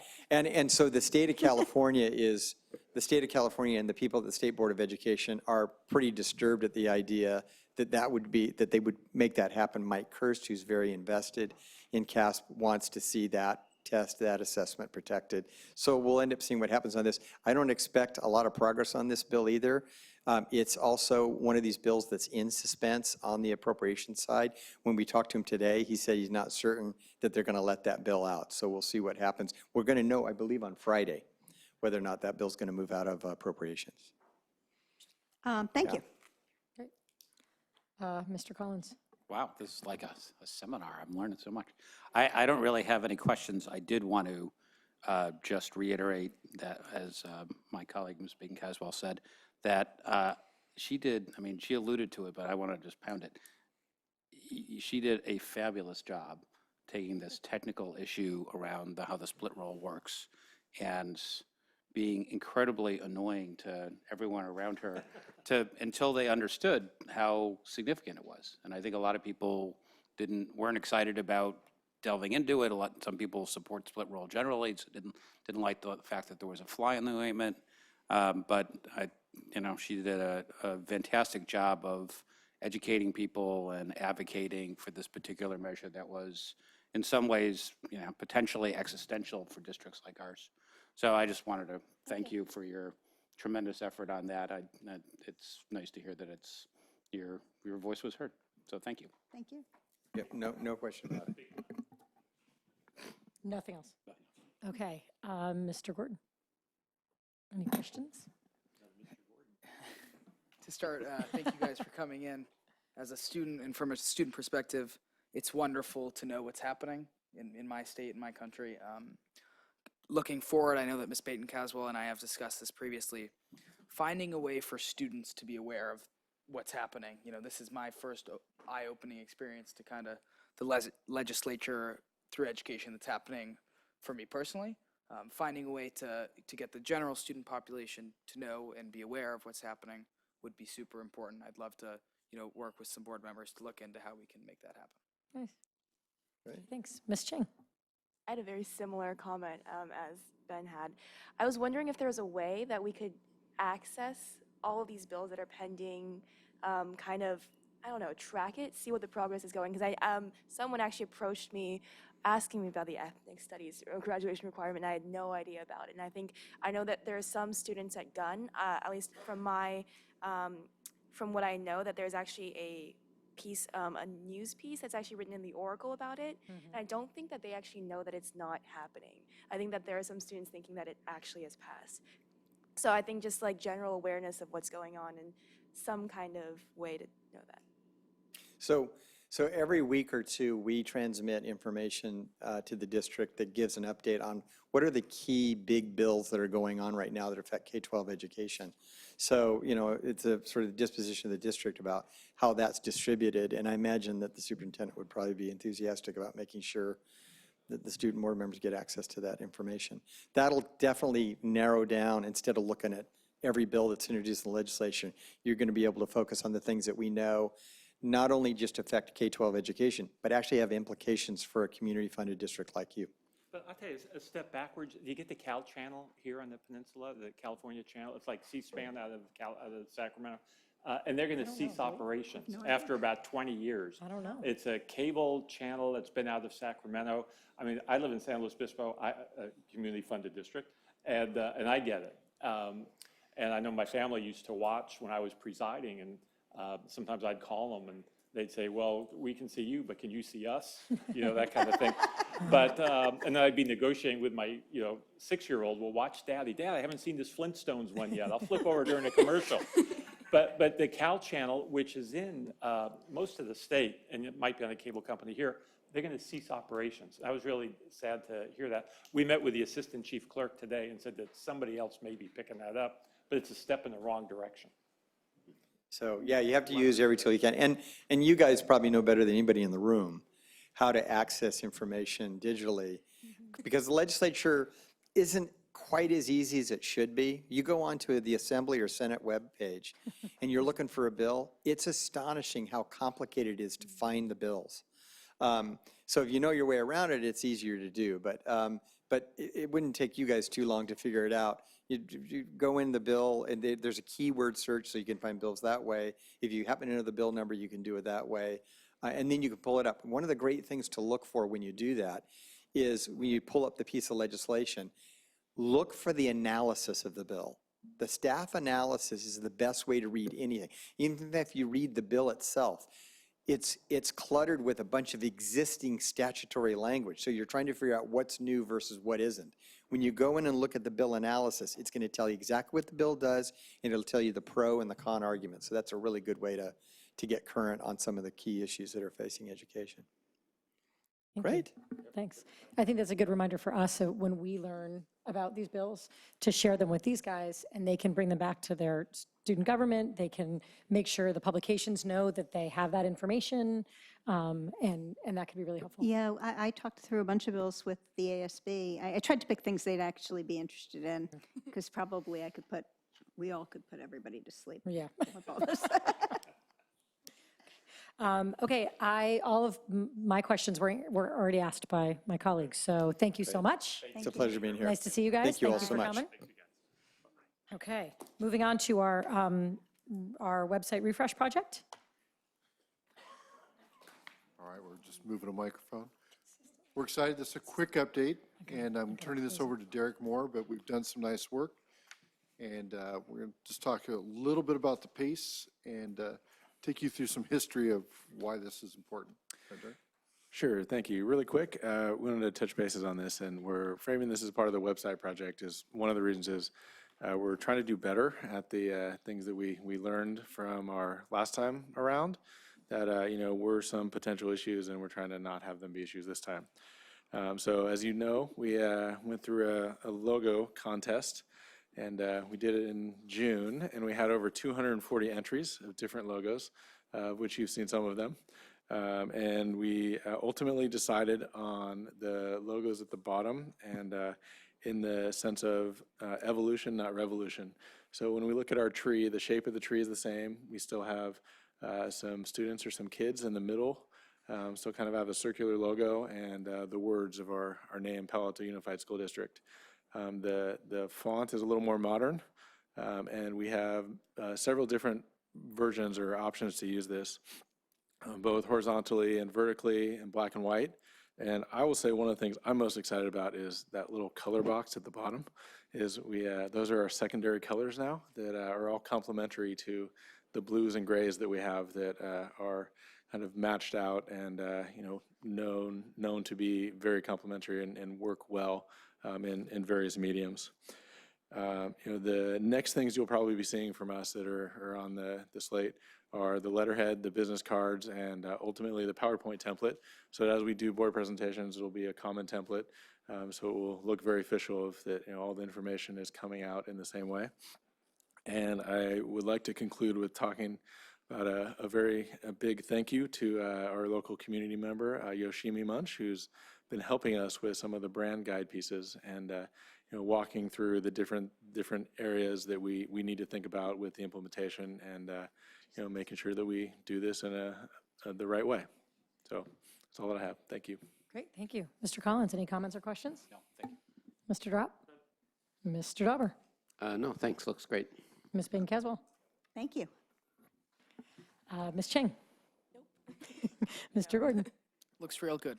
Well done. Thank you so much, and I thank, I mean, everyone that worked on this, and you, Dr. Austin, for pushing it. I'm not a business person, branding person, any of that, and when you guys were talking about branding books, and I was like, what? Come on, like, we're a school district, can we focus on what matters here? And you guys did a really nice job, it looks good, I like it, and you put together a really cohesive, new, I think, package, right, of everything. So thank you so much. I'm glad that there are people that know more about this than I do. But, I just want to say one thing. When a couple of years ago, I went and tried to get the color, the green that we normally used, and there were like 18 different versions of it. So you can imagine that things don't look consistent when you're using like 18 different versions of a color that everyone thinks is the same. So I think this will make your life easier and make things look like they belong together. You've got something to say, Mr. I want to compliment Dr. Austin on not running a big process to get this done. Getting it done. Yes, thank you. Okay, we're all happy. Moving on to 5A, we have a comment card, but I think we'll hear that after we hear the staff presentation on this. Yes. On this piece? Okay. Well, we've established a new pace for the rest of the meeting, so very good. I'm going to turn this over to Ms. Hendricks in 1 second, but I do want to underscore the importance of school safety. And while it's impossible to make schools so insulated that there's no potential for anything to go wrong, it is not impossible to be better. And these are the steps we're taking to get better, to be safer in every way we can, whether it's policy, practice, landscape, architecture, whatever it may be. And I feel really good about some of the work we've done just recently. And again, we mentioned it at the board retreat, but Ms. Hendricks has safety under her umbrella now because she came in and asked me for it. She asked me for it because she understands the importance of it, understands it's a top priority, and wanted to lead in this area, and is surrounding herself with great people, and I think we're taking some solid steps. So, Ms. Hendricks? Thank you, Dr. Austin. And as Dr. Austin said in his welcome back letter this year, we understand the importance of ensuring a safe and predictable learning environment for our students and our staff, and we have a commitment to ensuring that. And I'd like to open up this piece by showing a little video that will just share a little bit of the work that we've done so far this year. I like the logo that you started with. What's that? We'll get the logo, we'll get the video. In case you missed it, there it is. Here we go. There it is. There's different color green. See if we can get it going for you.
Mr. Collins liked the music too, I could tell.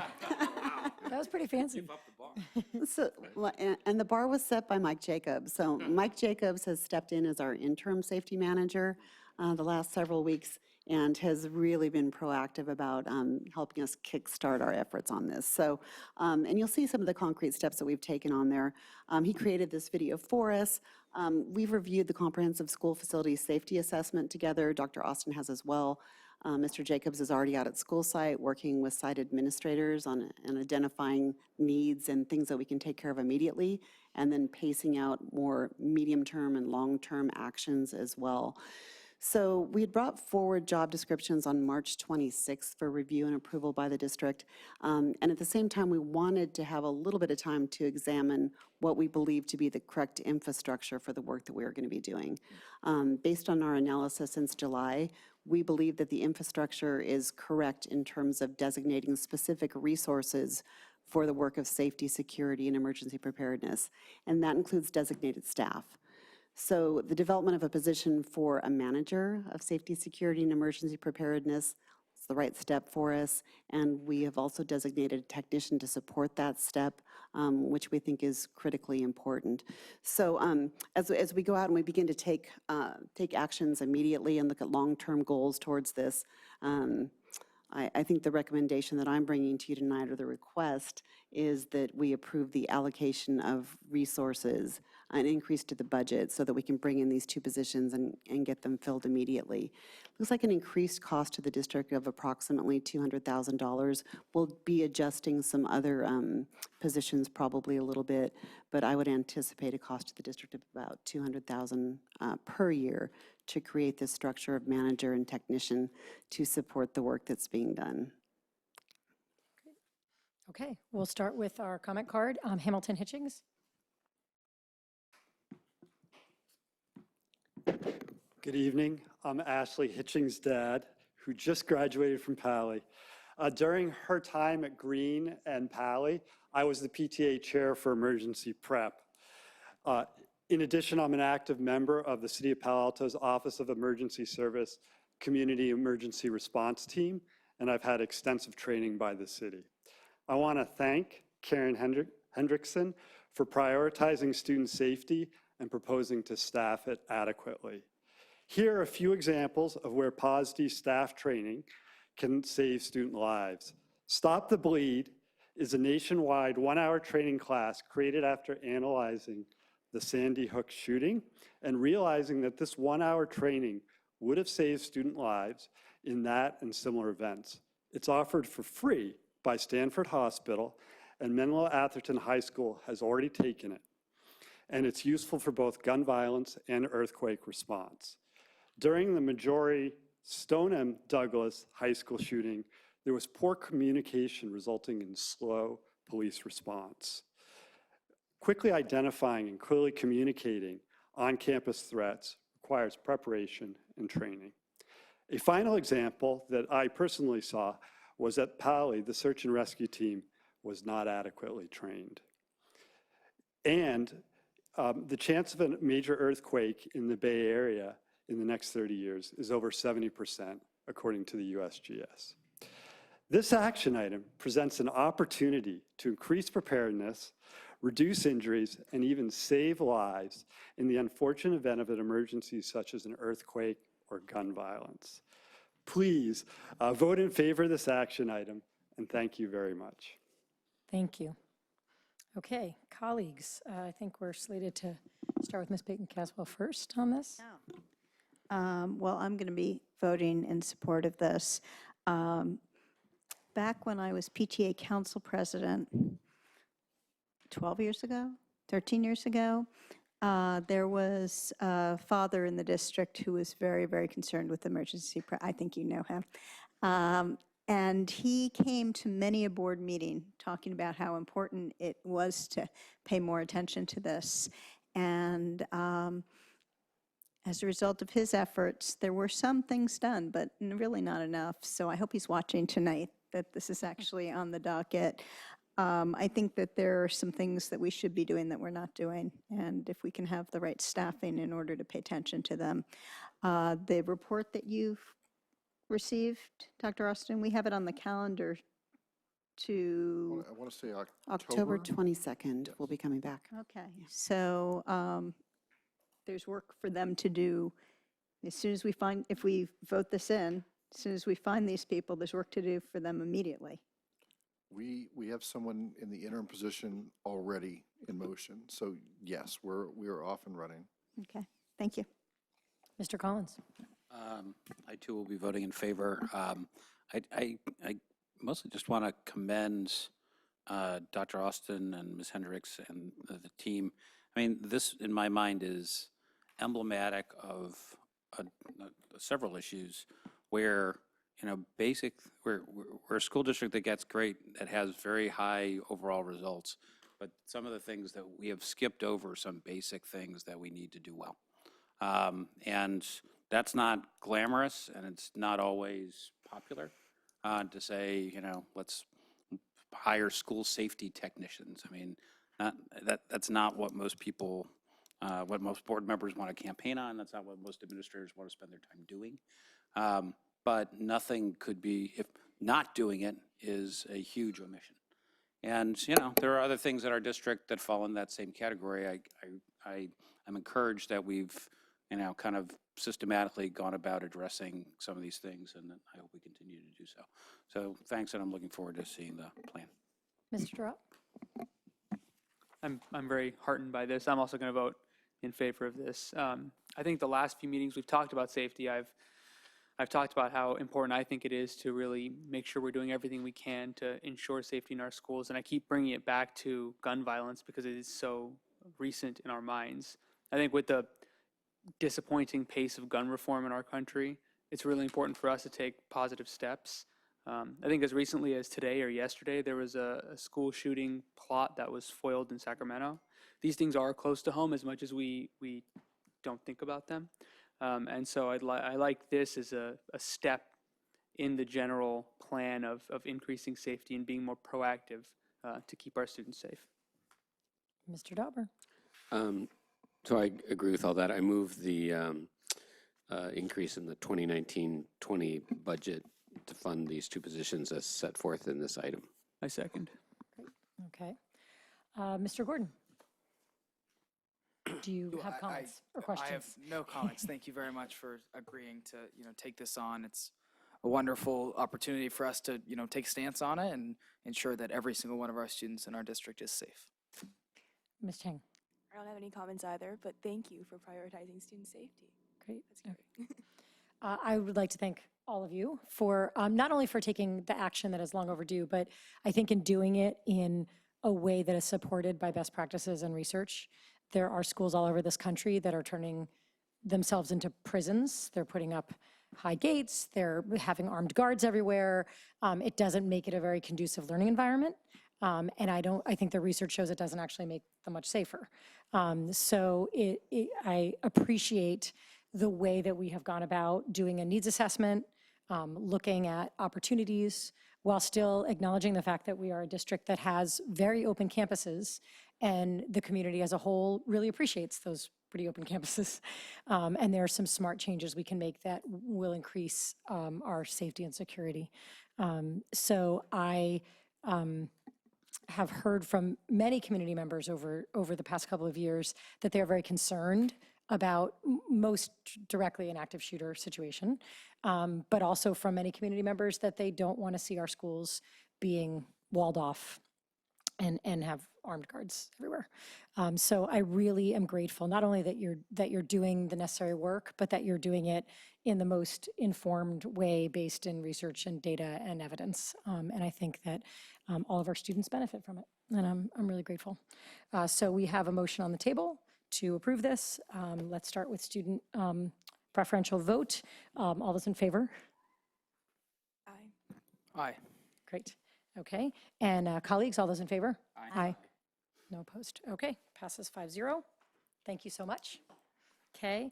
On to 5B, Student and Family Engagement Redesign Plan. Dr. Austin? No cards for this too.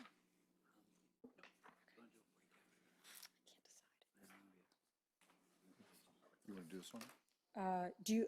No, I'm saying, are we okay? We're ready. Yes, Yeah, we're ready okay, to go ahead. Okay, Sorry. yeah, no problem. All right. Next, before I turn this over to Ms. Conway, our Assistant Superintendent of Equity and Student Affairs, want to thank her for all of her work, and I see some of our family engagement specialist along the back. I want to thank you all for your work also. And for being here And late for, at night. and for being here. Wow, thank you. Ms. Conway has to be. And you chose to be. Again, another area, another piece of the PAUSD promise that, you know, more than just words, we're really doing things, and we're doing it quickly and meaningfully, and I think we're going to be encouraged about student outcomes through these changes, and again, we don't have to change everything, but we're trying to change in smart, impactful ways. And I'd like to thank Ms. Conway for her leadership in this area. This is not easy. Anytime you touch anything in this topic, there are lots of opinions, and she has done a good job of gathering input and moving us forward. So, Ms. Conway, it's all you. So the purpose of tonight's presentation is to introduce you to just one component of the newly formed, what we've deemed the SAFE team, which just simply means student and family engagement. So there's no science behind that. It just happens to work out that way. Before we begin the work, though, I think it's important to understand that our objective was to seek to identify best practices in the work of family engagement as well as student engagement. We utilized data from the family engagement surveys, which asked principals, teachers, and parents about their perceptions of the current program. We talked to families. We have Miguel Fittoria, who's new on the team, who has a deep connection with the community, and he was able to get some useful feedback for us as well as we approach this work. We also, believe it or not, dug up the old MATD report, which is just as relevant today as it was in 2015 or 16 when it was developed. We were able to get some good strategies from that as well. But what we found as we started to look at the family engagement program is that we do have the basic tenets of a good program in place. What we are missing from the perspective of the research is the focus on the student side and really discrete strategies for the parent engagement strategies that really tap into what parents need to know. So we're going to do a quick overview of why we should shift practices, because this is really the compelling work. When we start to look at our data, why do we need to change? And mostly because year after year, we have not been doing the best that we can do, I believe we can do, with our underrepresented populations. So you can look at the data there. I won't read through all of them, but our socioeconomically disadvantaged and our historically underrepresented racial minorities do not fare as well as other students in this district. So part of the work that we have to do is ask the question why, but secondly, what do we need to do to make sure that we're moving the needle on that data and getting the outcomes that we expect for all of our students? So we asked the question, what would happen if we moved away from just a focus on families to focusing on the student engagement side of this? And what specifically would happen if we identified early those students who are at risk of failure and we provided one-on-one individualized coaching for those identified students? And don't get confused by this slide, because I have to tell you, I know nothing about football. What I do know is about winning and success. And there are some great examples of general coaching models where there are coaches who have moved the needle on losing teams by focusing on individualized support. You may recognize this particular coach, Bill Parcells. I didn't know him before 2 weeks ago. I do know him now, and I know a little bit more about football. But Bill Parcells attributes his success to moving teams along by making sure that he identifies the needs of each member of his team. And he works with each individual person and coaches them one-on-one. In his view, he can't coach a team without a better understanding of the needs of each individual member on the team. Here's a Rams coach who turned this particular team around. I believe they were losing in the beginning. When McVay came on board, They were losing. He started by setting some really clear expectations for his team. If you asked his team about what he expects from them, they can rattle off in order what those expectations are and what he expects from the team. So I use these two examples in this particular case to say, we do a great job by identifying what the needs of the students are in this district as a group, as a team. What we have not done the best at, and we need to do better at, is identifying the individual needs of students and making sure that we are providing targeted assessment and treatment of those particular needs. This is what the student coaching model is all about. And now, while I believe this is a robust program, it is still one very small piece, although important, of the bigger structure of meeting the needs of students with, with unique needs.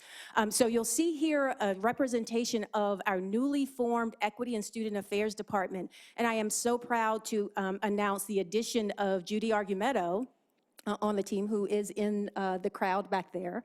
Judy brings a wealth of experience in family engagement. She's done such incredible and instrumental work.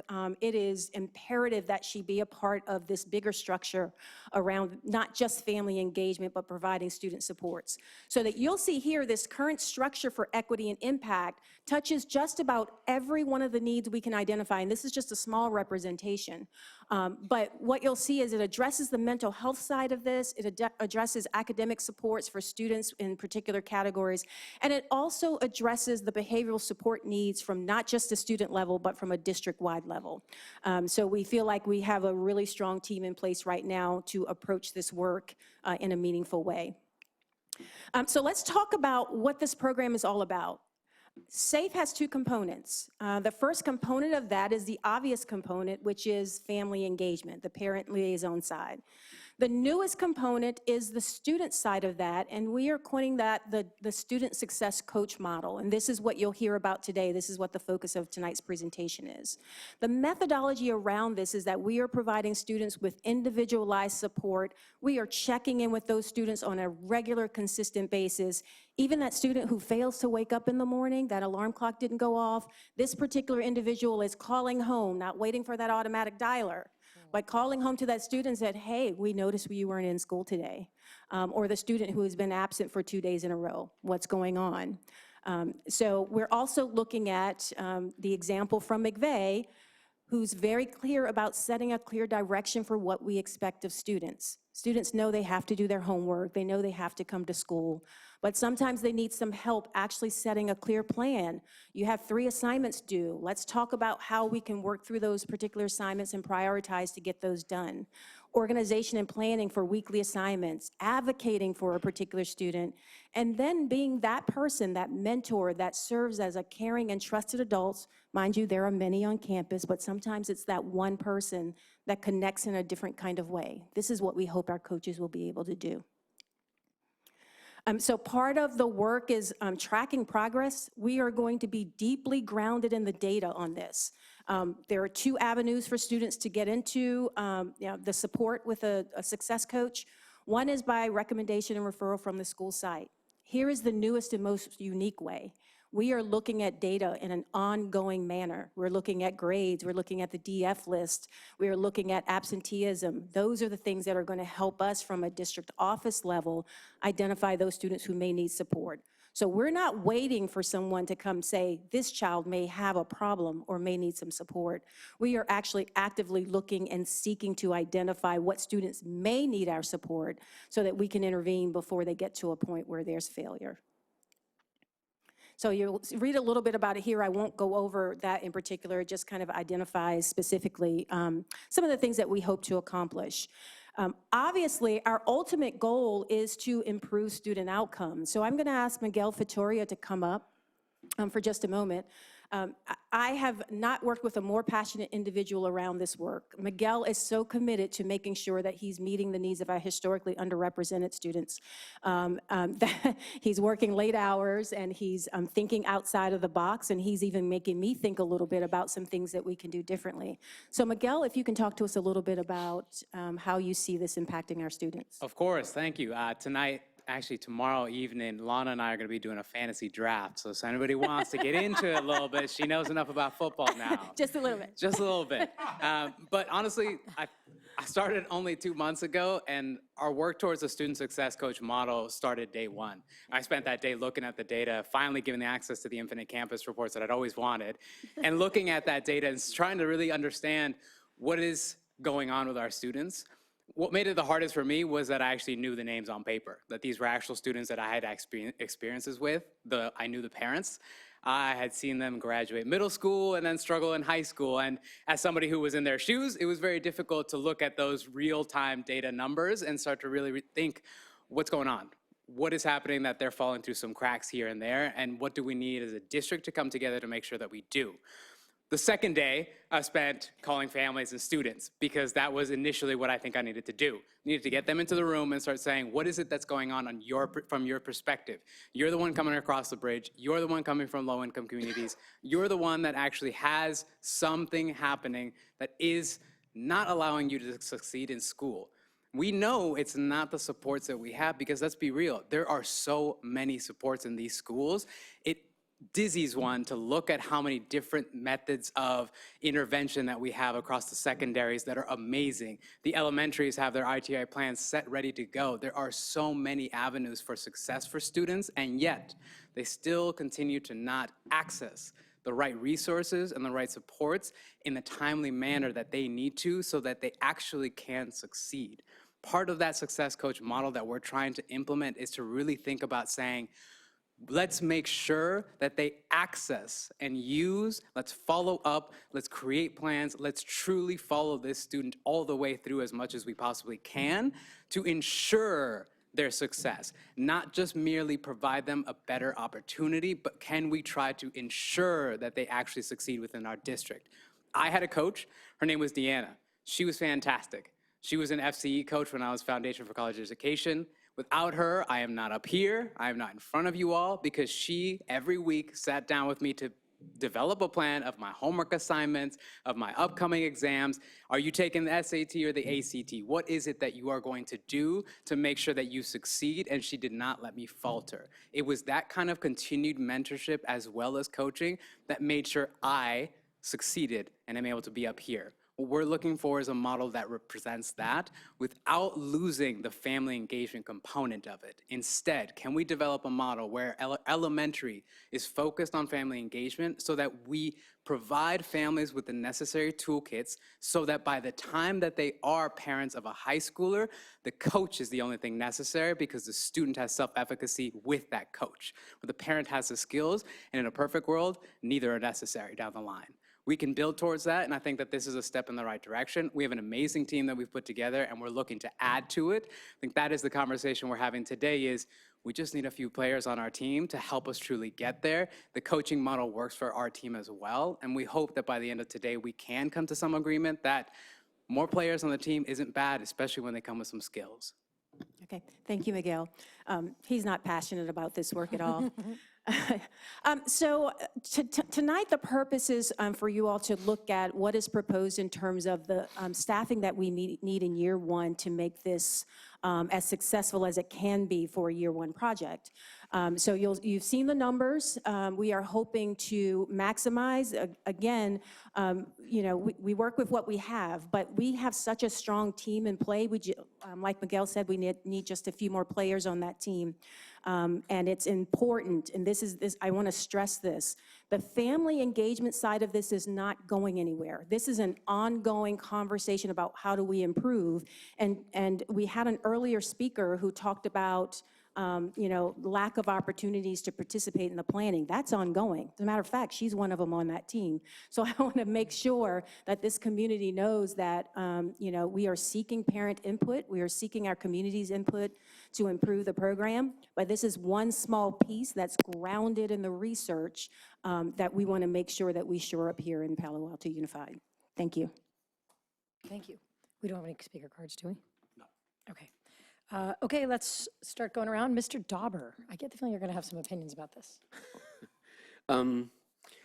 Yeah, I intend to support the request for additional funds. I In the past, when I'm sure you might remember my comments about this earlier, and I don't want to, my interest really is in ensuring that we spend these dollars in a way that has maximum impact for students. I've been skeptical of the kind of causal model around family engagement because it has, not because I don't think family engagement is important or useful, but because it has seemed to me that it isn't necessarily the case that increasing family engagement increases student success in ways that other applications of those dollars might do. So I'm pleased to see the broadening of this. I would still like to hold you to the standard of, really kind of results-based, evaluation of the program to make sure that, we're really being driven by outcomes and not by, how much we appreciate or the effort makes sense to us, that we really care about, are these dollars being spent in a way that actually has positive student outcomes. I have one more thought about this, which is that, I don't think that we have achieved this level of low performance for these students simply by not getting them sort of individual supports. I think that we have systemic issues, in the schools that need addressing. And so I want to make sure that we enable ourselves to, when we identify those, and I think that these folks are going to be in a good position to identify those, that we enable them to bring that back and that we feed that back in. I think there are some issues for which individual coaching and performance are really critical. There are some issues for which it really isn't the right response. The right response is to change whatever the issue is that is causing the problem and not to, coach students in how to work around it. I have a similar perspective about issues of student stress. I think it's often easier to kind of address the downstream consequences of systemic issues than it is to address those issues themselves. I think we need to do both, but I think it's pretty ineffectual to only do one without addressing those systemic issues. I don't think anything I'm saying is controversial even for folks, but I do want to make sure that we really recognize that and that we use this as an opportunity to have that kind of information flow into the system. So I'm certainly prepared to support this. I would like a commitment that we're really going to be data-driven in terms of being willing to make significant changes in the program, depending on what we see. Ms. Conway, is that consistent with your expectations about how you're going to run this? Absolutely. Okay. This entire program is driven by the data. So I would expect to be able to report back when that time comes, not just, how are we doing with the components of the parent engagement piece, but how does that translate into student outcomes? Great. I think that's really critical. Thank you. Ms. Baden-Caswell. Thank you for this. I have just some basic questions, and I don't think you'll be surprised by them, but I'm trying to figure out how many students we think we're going to serve in the next year. So I was just looking, thank you for giving us the chart of family engagement specialists versus coaches. So it looks like we have 2.5 FTE coaches with this plan, is that correct? Right. Each school site will have a half-time coach, essentially. So am I correct to assume that's about 90 kids? I would say 90. Keep in mind that the level of need for each individual student varies. So it could be that one coach may have, 30 to 35 on their caseload with, not a high need. And others may have a lower caseload or a higher caseload depending. So we'll be monitoring that as we go. We certainly want it to be effective. So piling on too many students with high needs. So 90 would be a high number. I would say that. Okay, that's fair. I just wanted to understand. And how are you going to pick, let's say, I'll pick a lower number. Let's say, how are we going to pick those 80 students? What's the criteria that's going to define whether they get a coach or not a coach? Okay, so let me go back. I know you used the number 80, but we're looking at 30 to 35 students potentially per site. So no caseload is designed to go over 35 students unless the needs are low enough to accommodate that. Oh, 30 to 35%. I'm sorry. For some Yes. reason, I thought per case manager, for a full-time case manager could handle 30 to 35 students. Right, so some may be full-time, but they're split between schools. So each school has a part-time person, but it could be a full-time person on staff. So if Pally has a 50% person, you still think that 50% person could handle 30 to 35 students because there are other people on the site that are helping with this? Yes. Well, no, if you think about the case management model we currently use for, say, special ed, these are people that are responsible for a high level of legal, kind of legal things plus instruction. Their caseloads are 28. So we're saying 35, this person is pretty much a guardian angel for these, for particular students, but the levels will change in terms of the level of support needed, as I said. So a half-time person should be able to handle 30 to 35 people? Yes. Okay, so how are you going to, so I don't know what the number is now, and now I'm confused with the number, but how are we going to decide which students get a coach? How are you going to decide? 'Cause That's I'm not that's part an of that. excellent question. We are actually looking at data right now.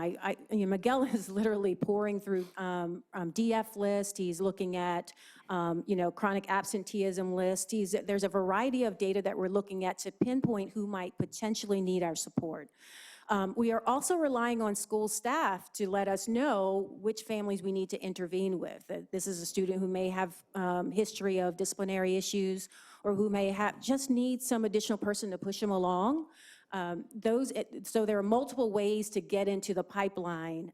Our initial entry point, though, is looking at data, and we're identifying those students who show up on our DF list multiple times from last year.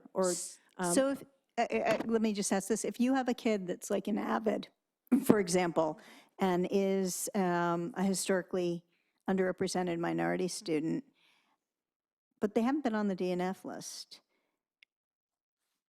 But as you know, that's like a balance beam, right? You can be doing fine and then you just don't know. Would they get a coach or? Well, so we have to recognize that with limited resources, we're identifying the students who need this particular level of support the most. Also, keep in mind that the coaches work on a tiered level. There are at the tier 1 level, it might just be a check-in. If this is a student who needs intensive support, this could be a regular, consistent check-in where it's a call every day to make sure that kid gets to school. So it sounds like you haven't figured out exactly how many students you're going to serve. Is there a point during the year where you'll come back to us and say, we're staffed correctly for the number of students that we need to serve? Or we'll just wait to the end of the year and see how we're doing, see if we need more or less? How is this going to work? Couple things. It would make sense to have some routine checkpoints. But there are levels of detail to your questions, and your questions are not only yours, that I think would make sense to bring back also. So for example, one thing you're talking about is an early warning dashboard, and I can tell you that Mr. Kohler and I had seen some examples of dashboards that we look to implement in the fall, so soon. That'd be unlike anything the district has had. So some of the answers to questions are things that are going to be coming in the next month or two as well. We know we clearly have an identified need, and not every kid in AVID would have a coach, and I'd say not every kid in AVID wouldn't have a coach. So I guess I'm wondering, this is more from a resource allocation question. Because we don't know how many kids we need to be serving, I think, and because this is brand new, do we need to check in partway through the year and make sure we've set the resources correctly? Or are we just going to sort of take this and see how much we can do with this many resources over the year. I think, again, this is worthy of check-in points, but I don't want this to in any way be construed as here's the answer to students, HUR students who are struggling. We're heavily resourced when it comes to guidance offices, to support systems. We have a lot of different places where check-ins should be occurring. This is an additional layer, not the only layer. Okay, so, you know, we did have a speaker earlier who was concerned that was wondering where the parent feedback on this was. And I happen to know that that particular person is very concerned with scheduling of time, whether the folks that we put in this role are available at the times when their families, I mean, for the students, it's different. We know when they're in school. But for the family engagement specialist, whether they're going to be available at times when parents are actually of this demographic of students are actually going to be able to access them. And I guess that was one of the challenges over the past couple of years. So have you guys been talking about that? We absolutely have. As a matter of fact, we've formed a stakeholder group. As I mentioned earlier, the earlier speaker is on that group as well. The first meeting is actually scheduled for Thursday. Although we've had ongoing conversations about what work needs to happen around this. So our specific strategies around family engagement will be an ongoing conversation. And we are attempting to engage community members in that conversation. We partnered with PI, PTAC, the Palo Alto Housing, CAC, all of these. There's a representative from just about every group you can think of to help us navigate the potential needs that we may not necessarily readily recognize from our seats. Okay, well, one of the reasons I'm bringing up the time allocation is this might not be the final hours assigned, but I hope that the hours assigned match when parents of this demographic group are available. I mean, people working odd hours and stuff, they might not be, or they can't come to school during certain school day times, that we have some way to connect with them. Well, just to let you know, our family engagement specialists have quite unique schedules as well, and that is they are trying to make themselves available for evening and nighttime events. So we do try to be flexible. It could be that there's a morning where they don't come in and they spend more of the time in the afternoon, but it's based on what particular thing or event is happening at the particular school site. Okay. Miguel, I love your enthusiasm. How are you going to train other people to be like you? I'm trying to figure out, like, wow, that's awesome, the mentor you had. How are you going to train other people to be that kind of mentor? I'm sure you can do it. I'm not concerned about that at all. No, I would never do it alone. The thing is that there's a lot of great individuals that I've already run into in the district office who have already tapped on the shoulder and said, I need you to come train these people. Whether that's with social work, whether that's with counseling staff, whether that's college and career readiness, whether that is community outreach. We intend to put our staff in those positions so that they can actually learn from the experts in their field.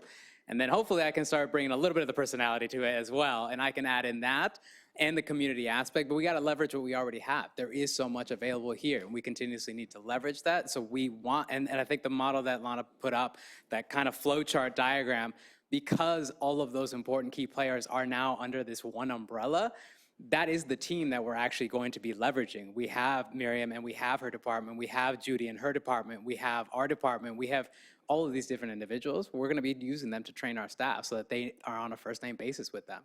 And we assume this will be continuous as we learn, because not one person has all the answers, and nobody has them yet.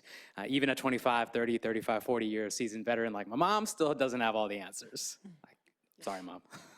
Okay, and I just have one last question, and that is, so you're gonna be checking in regularly on Ds and Fs and school attendance? I'm just looking at the metrics that you have listed here. I'm trying to figure out what you can regularly check in on and what you have to wait till the end of the year to get. Absolutely. So we started with looking at last year's ending DF list.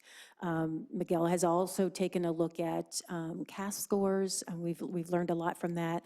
So we're going to be identifying opportunities to collect data, and part of our work is going to be partnering with the school counselors as well to make sure that we're getting feedback from them on some potential areas of concern or needs. It's also, I must point this out because I forgot that, all of our engagement specialists will be certified as family engagement specialists. Most of them are already. I don't think most people know that, but they've been trained by San Diego University, and that was done well before I got here. We just have a few more of those specialists to get that certification training in on. And we're also adding a mentoring coaching through a program called JST, which is going to help us with specific strategies to engage our kids.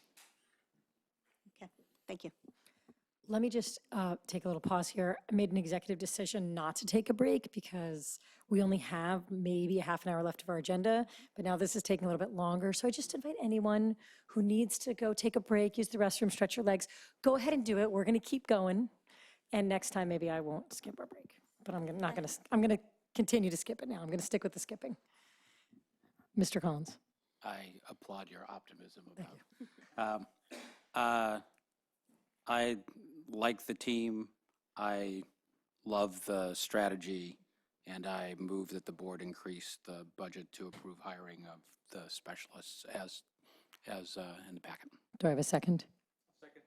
Okay, that's on the table. Is that it? Okay, Mr. Drop. So my second told you how I'm going to vote. It's great because I think we talked about case managers engaging individual students a while back. I think when I first joined the board, and being a real indicator of seeing this type of growth. I think it's a great piece to add to the family engagement specialist, to add to the engagement piece of it. As Mr. Dauber pointed out, when there are systemically disadvantaged students and families, we're sort of patching the floor until we can fix it, which is good because we need to patch it, but it is just a support piece, which is very important. But I know we're also looking into the underlying causes and issues and continuing to do so. But in the interim, I mean, I think this is fantastic. And to Ms. Baden-Caswell's point, having a check-in, I don't know when that check-in would be with the board, whether it's a year from now or however frequent it is, but to see what the learning outcomes are for the students who are being a part of this program, to determine, a year from now, 2 years from now, do we want to allocate more money to this? Is this something that's actually working and giving us tangible results for these students, and how should we, expand or change it? Okay, thanks. Ms. Cheng, any comments or questions? I do have a couple of, I guess, questions. I think as like a student, I just had a couple of things. So I think when I heard the presentation, obviously this is great. I think one thing that kind of struck in the back of my mind is if we're actively kind of going into these, or identifying students, and then we're kind of actively going in and saying, checking in with them, requiring them to come meet with us. I guess like one of my concerns, I don't know if this is something that won't happen or will happen, is whether or not they'll be receptive to that. I think a huge part of it is high schoolers just don't like being told what to do, especially since these students are kind of already chronically absent. And I think, like we've tried programs in our school where we're kind of mandating students to do stuff, and there's been a lot of pushback on that. So that's just kind of one of the concerns I have. That's actually an excellent question, and we have thought about that. Part of this investment requires an investment on the family and the student side as well.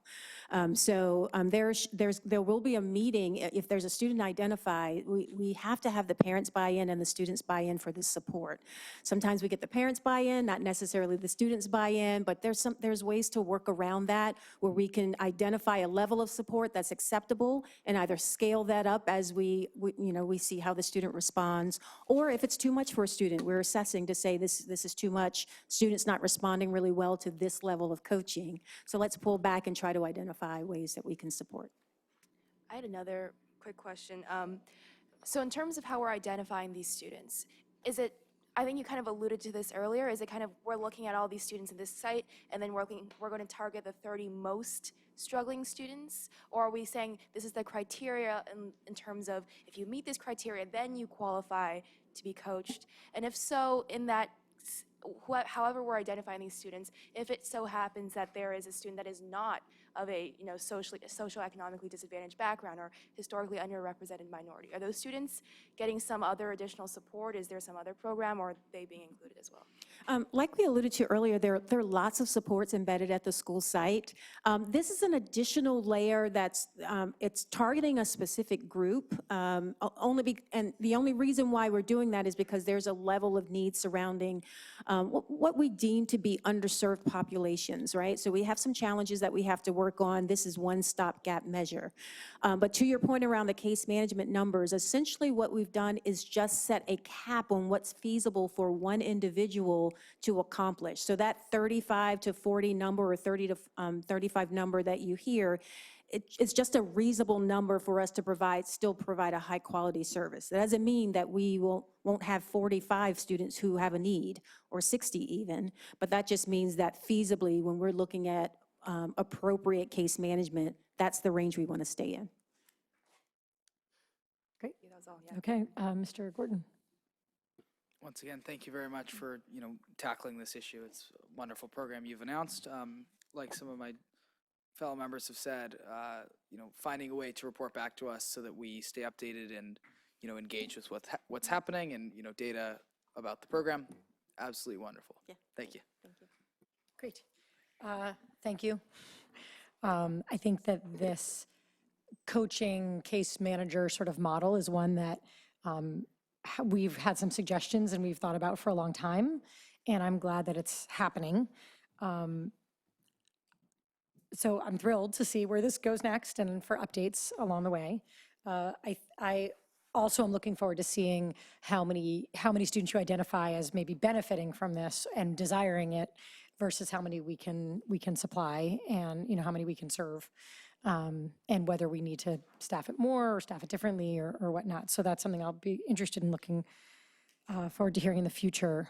And Mr. Dauber, you and I have discussed many times this idea of what's the biggest ROI here, right? For where should we put our resources and what's going to help us in helping students have better outcomes in their academics and in opportunities going forward.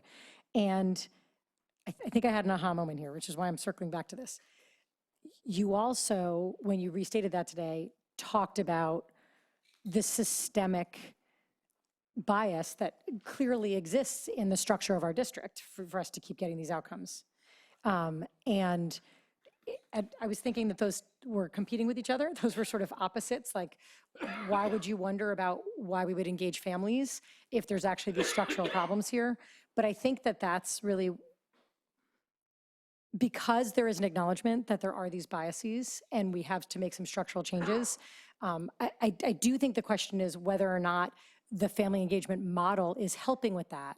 But I think I have long seen that as an opportunity to help us as a district better understand what those issues are and what those barriers are for families. Because I think historically we haven't been great at identifying them and changing them. To me, my aha right now is that I think the question for me to see if the family engagement model is the best ROI for us is what information are we getting from there? Not only are we helping families to feel more connected, but are we actually gaining important information from families as to what the blocks are that are getting in their way and structurally preventing their students from finding success. So you don't really have to respond to that, but as you were speaking, I was thinking, I felt like you were contradicting yourself, but now I think I understand where the difference is. I think that that's just a way I'm thinking of the family engagement specialist now, that whether that is providing us with more information that will help us break down some of these barriers. So. Can I? Yeah. I'm going to vote for this, but I'm a little frustrated about something. So I want to share it so that hopefully we can get some clarity on this as you think through it. If we had 30 to 35 kids served at every school, that would be between 150 and 175 students served by the coach program. I'm focusing on the coach program. But at the beginning when we were talking, you were thinking sort of 90 was on the high end of what we could serve with this, this model that we have. So I'm not clear. I'd like to have some clarity from you on how many kids you can commit to serving this year, so that when we go and look at this program as we're evaluating it, we can decide if the resource allocation is working. I'm just worried that if you're set up to serve 90 kids, but you commit to serve 175, we're going to do sort of a lousy job for 175. So can I clarify you? The 90 number that we gave, when I said on the high end, I was thinking you were talking about individual case manager. We have projected that 30 to 35 students can be served by each case manager. Now, obviously, that's not going to cover 100% of our need, but it definitely will help us identify those students who are in the most immediate need for this. So come back and tell us after. I think maybe right now on the spot isn't great. Right. But is it fair for us to assume on the dais that we're serving 150, 175 students this year with coaches? If it's not, that's fine. Let's just understand what we would. So you don't need to answer right now, but I do think you need to come back to us and tell us that. And then the other thing is, please, can you let us know who are the community members that are going to be coming regularly to your meetings? Because I think that would be helpful, since we've gotten some feedback from people who thought they were supposed to be part of it, who somehow feel disconnected. Okay, I think we are ready to vote.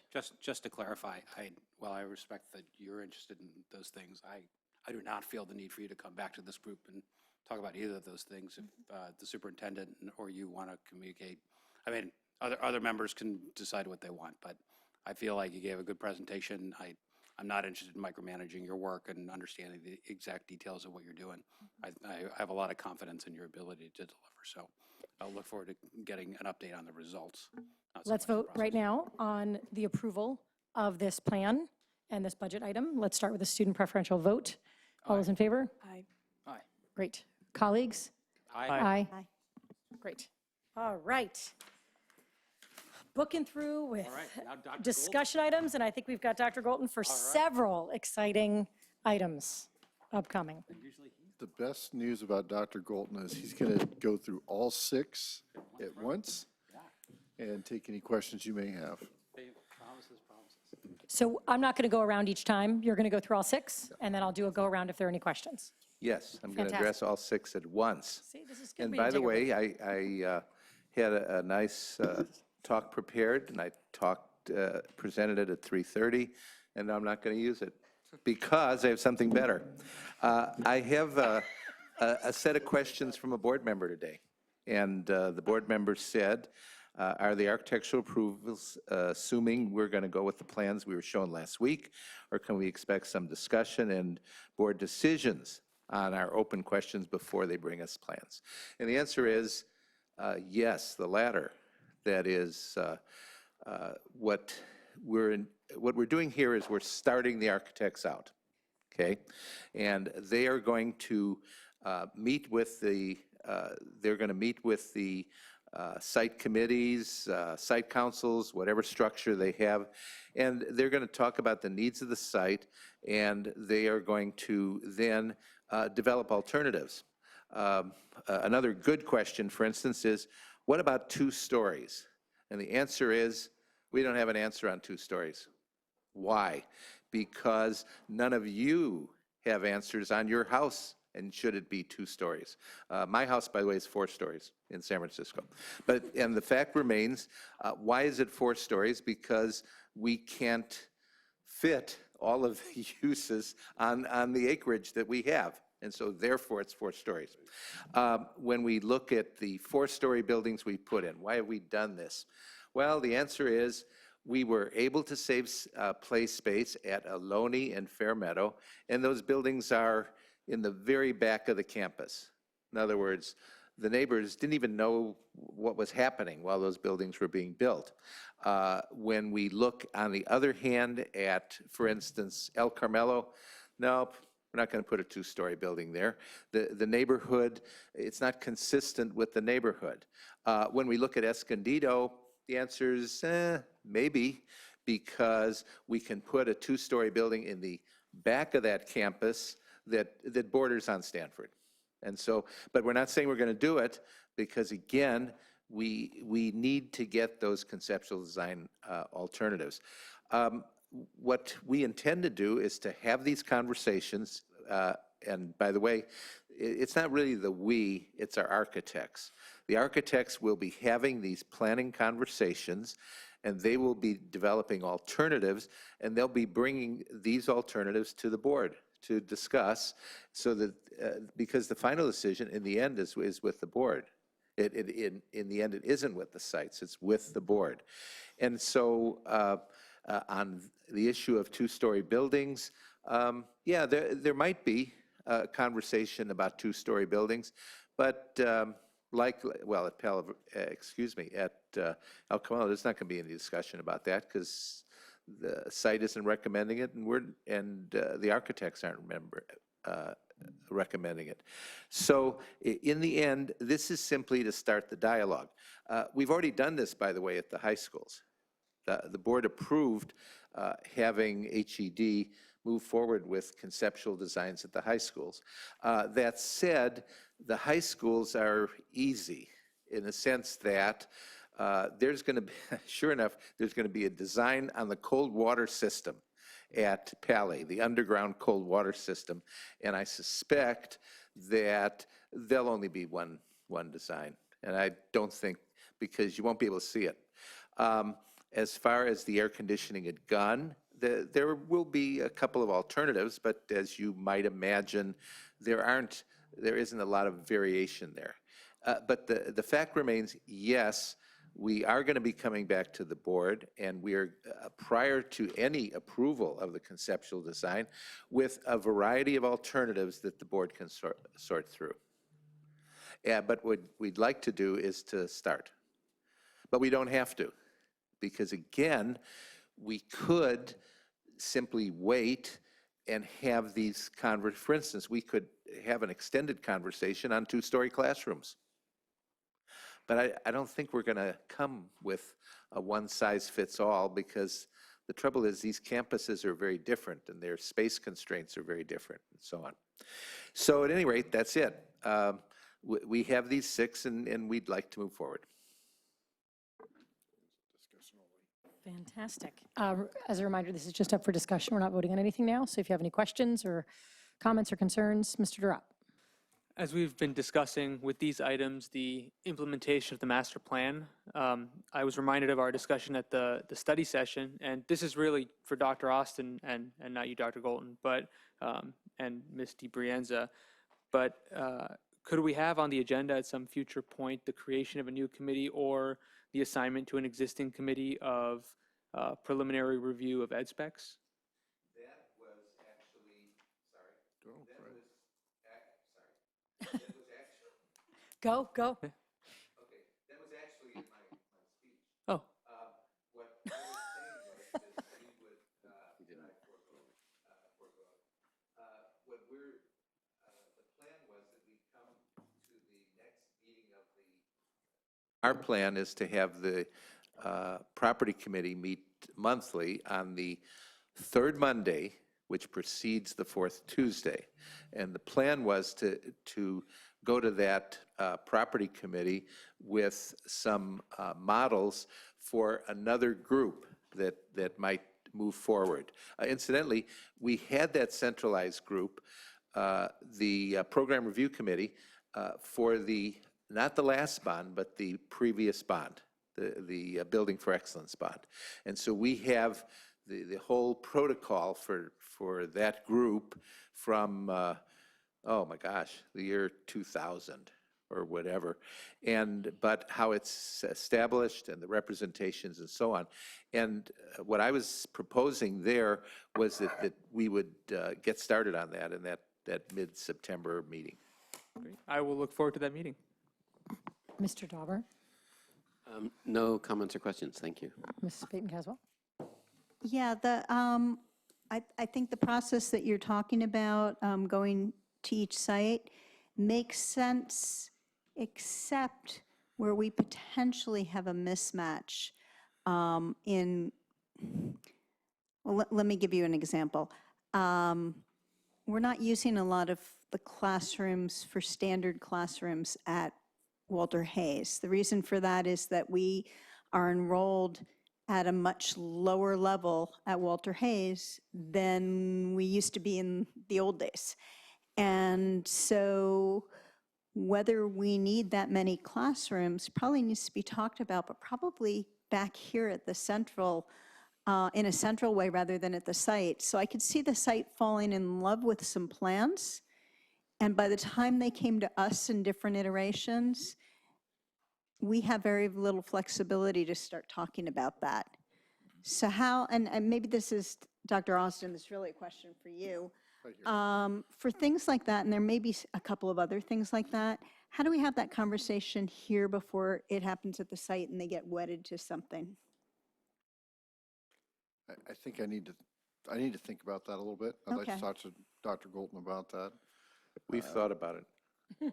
Yeah, we're going to keep thinking about it together. I know. Okay, well, so that is the only thing that makes me nervous, because I've certainly seen that happen when you go down the path and everyone gets really excited at the site. And it's good for them to be excited about what we're going to do, but not if we have to change it. Right. That's it. Mr. Collins? No Okay. Mr. Gordon? No comments. Oh, I'm sorry. Just chatting with the superintendent. Ms. Chang? No comments. Okay. I don't have any questions or comments. Thank you. We're bringing this back on consent. We'll talk about that. We'll bring it back. Okay, great. Okay, thank you, Dr. Golden. So we're on to our information items. As a reminder, these include reports and updates on a regular basis.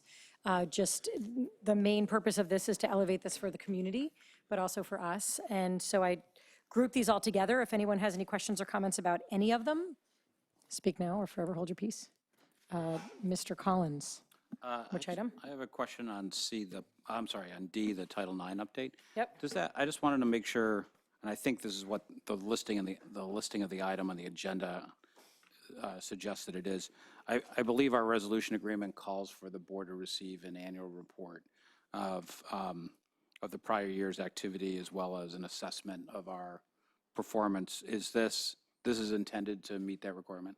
Yes, it is. Okay, I just wanted to make sure, because in the past, I think there's been uncertainty whether we had formally met it or not, but it looks like this is meant to check the box. Exactly. And I did notice if people, I don't know if everybody looked at it in detail or in the community, this included, in addition to the usual statistics, a summary of trends and concerns, as well as changes that we're going to be put in place in the program to improve its performance for next year.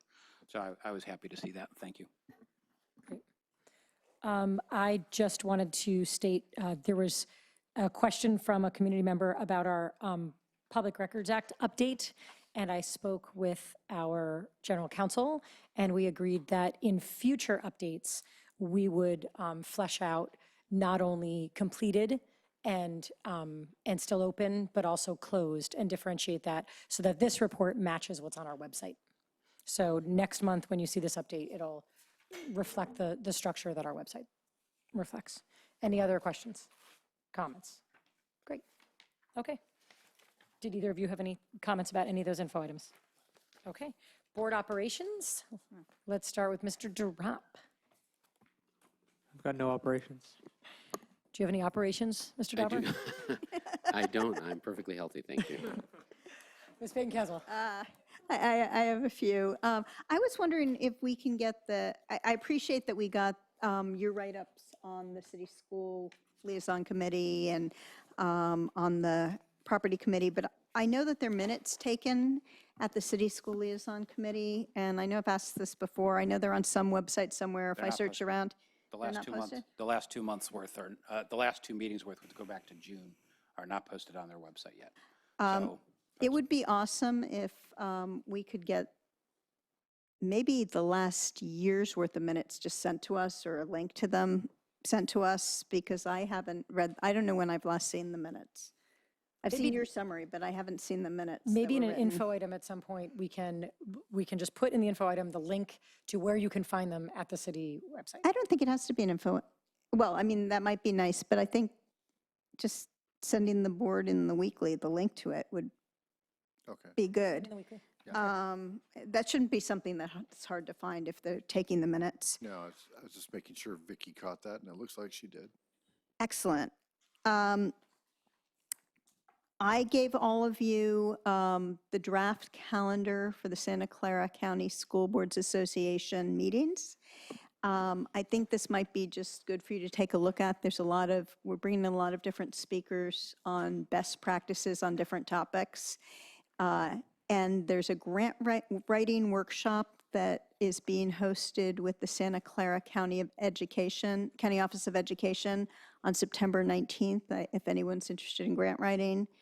There's a review of data around school readiness and how the county is going to be looking at that. Is there anyone from our district, from your staff, going to that? Not that I know of. Okay, there's going to be a presentation of this on September 17th, and that probably has a bunch of equity stuff in it, so I don't know. Maybe they can, if you can't send someone down there, maybe they can send you the report.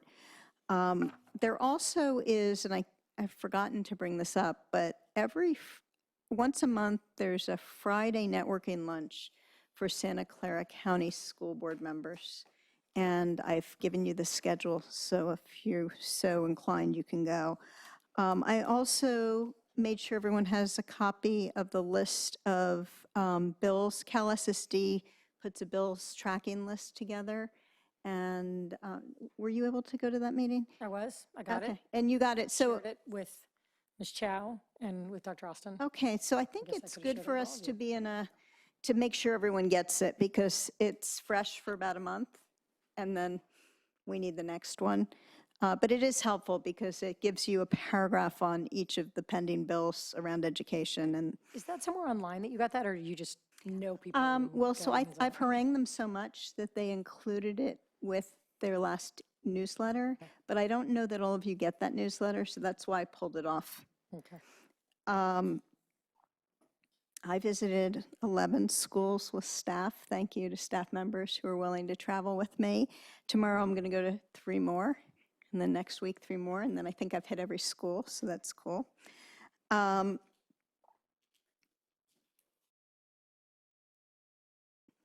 am going to the black and white ball. I hope some of you will join me. It is fun, but it's also nice for us to go and show that we are appreciative.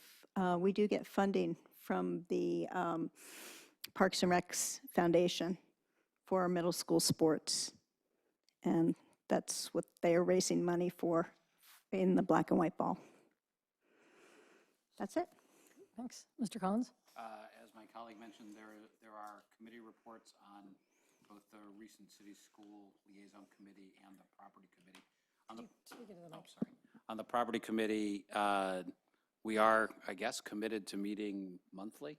I was reluctant to agree, but Dr. Golton was persuasive.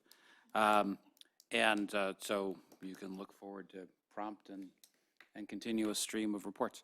On the city school meeting, one thing to flag that will come in the future is we are working through, the members are working through kind of we don't have a written charge for this group. And so we're trying to basically develop a charge and, almost a mission statement of what we're trying to do here. We're close. And we've gone a couple of iterations, and I expect the next time we will probably have something that we will then take back to our respective bodies for discussion. So a future agenda item. Yep. That's all I have. Great. Visited a bunch of schools beginning of the school year. That was fun. Everyone's pretty energetic on the first day. I'm also going to the black and white ball. You talked about city school liaison. I think that's it for now. I don't think I have anything else. All right. If there's nothing else, Who had 9:16? I'd say it's 9:15. Do you win? Darn it. Good thing we didn't break for 5 minutes. Yeah, is that why we didn't do the break? She paid me.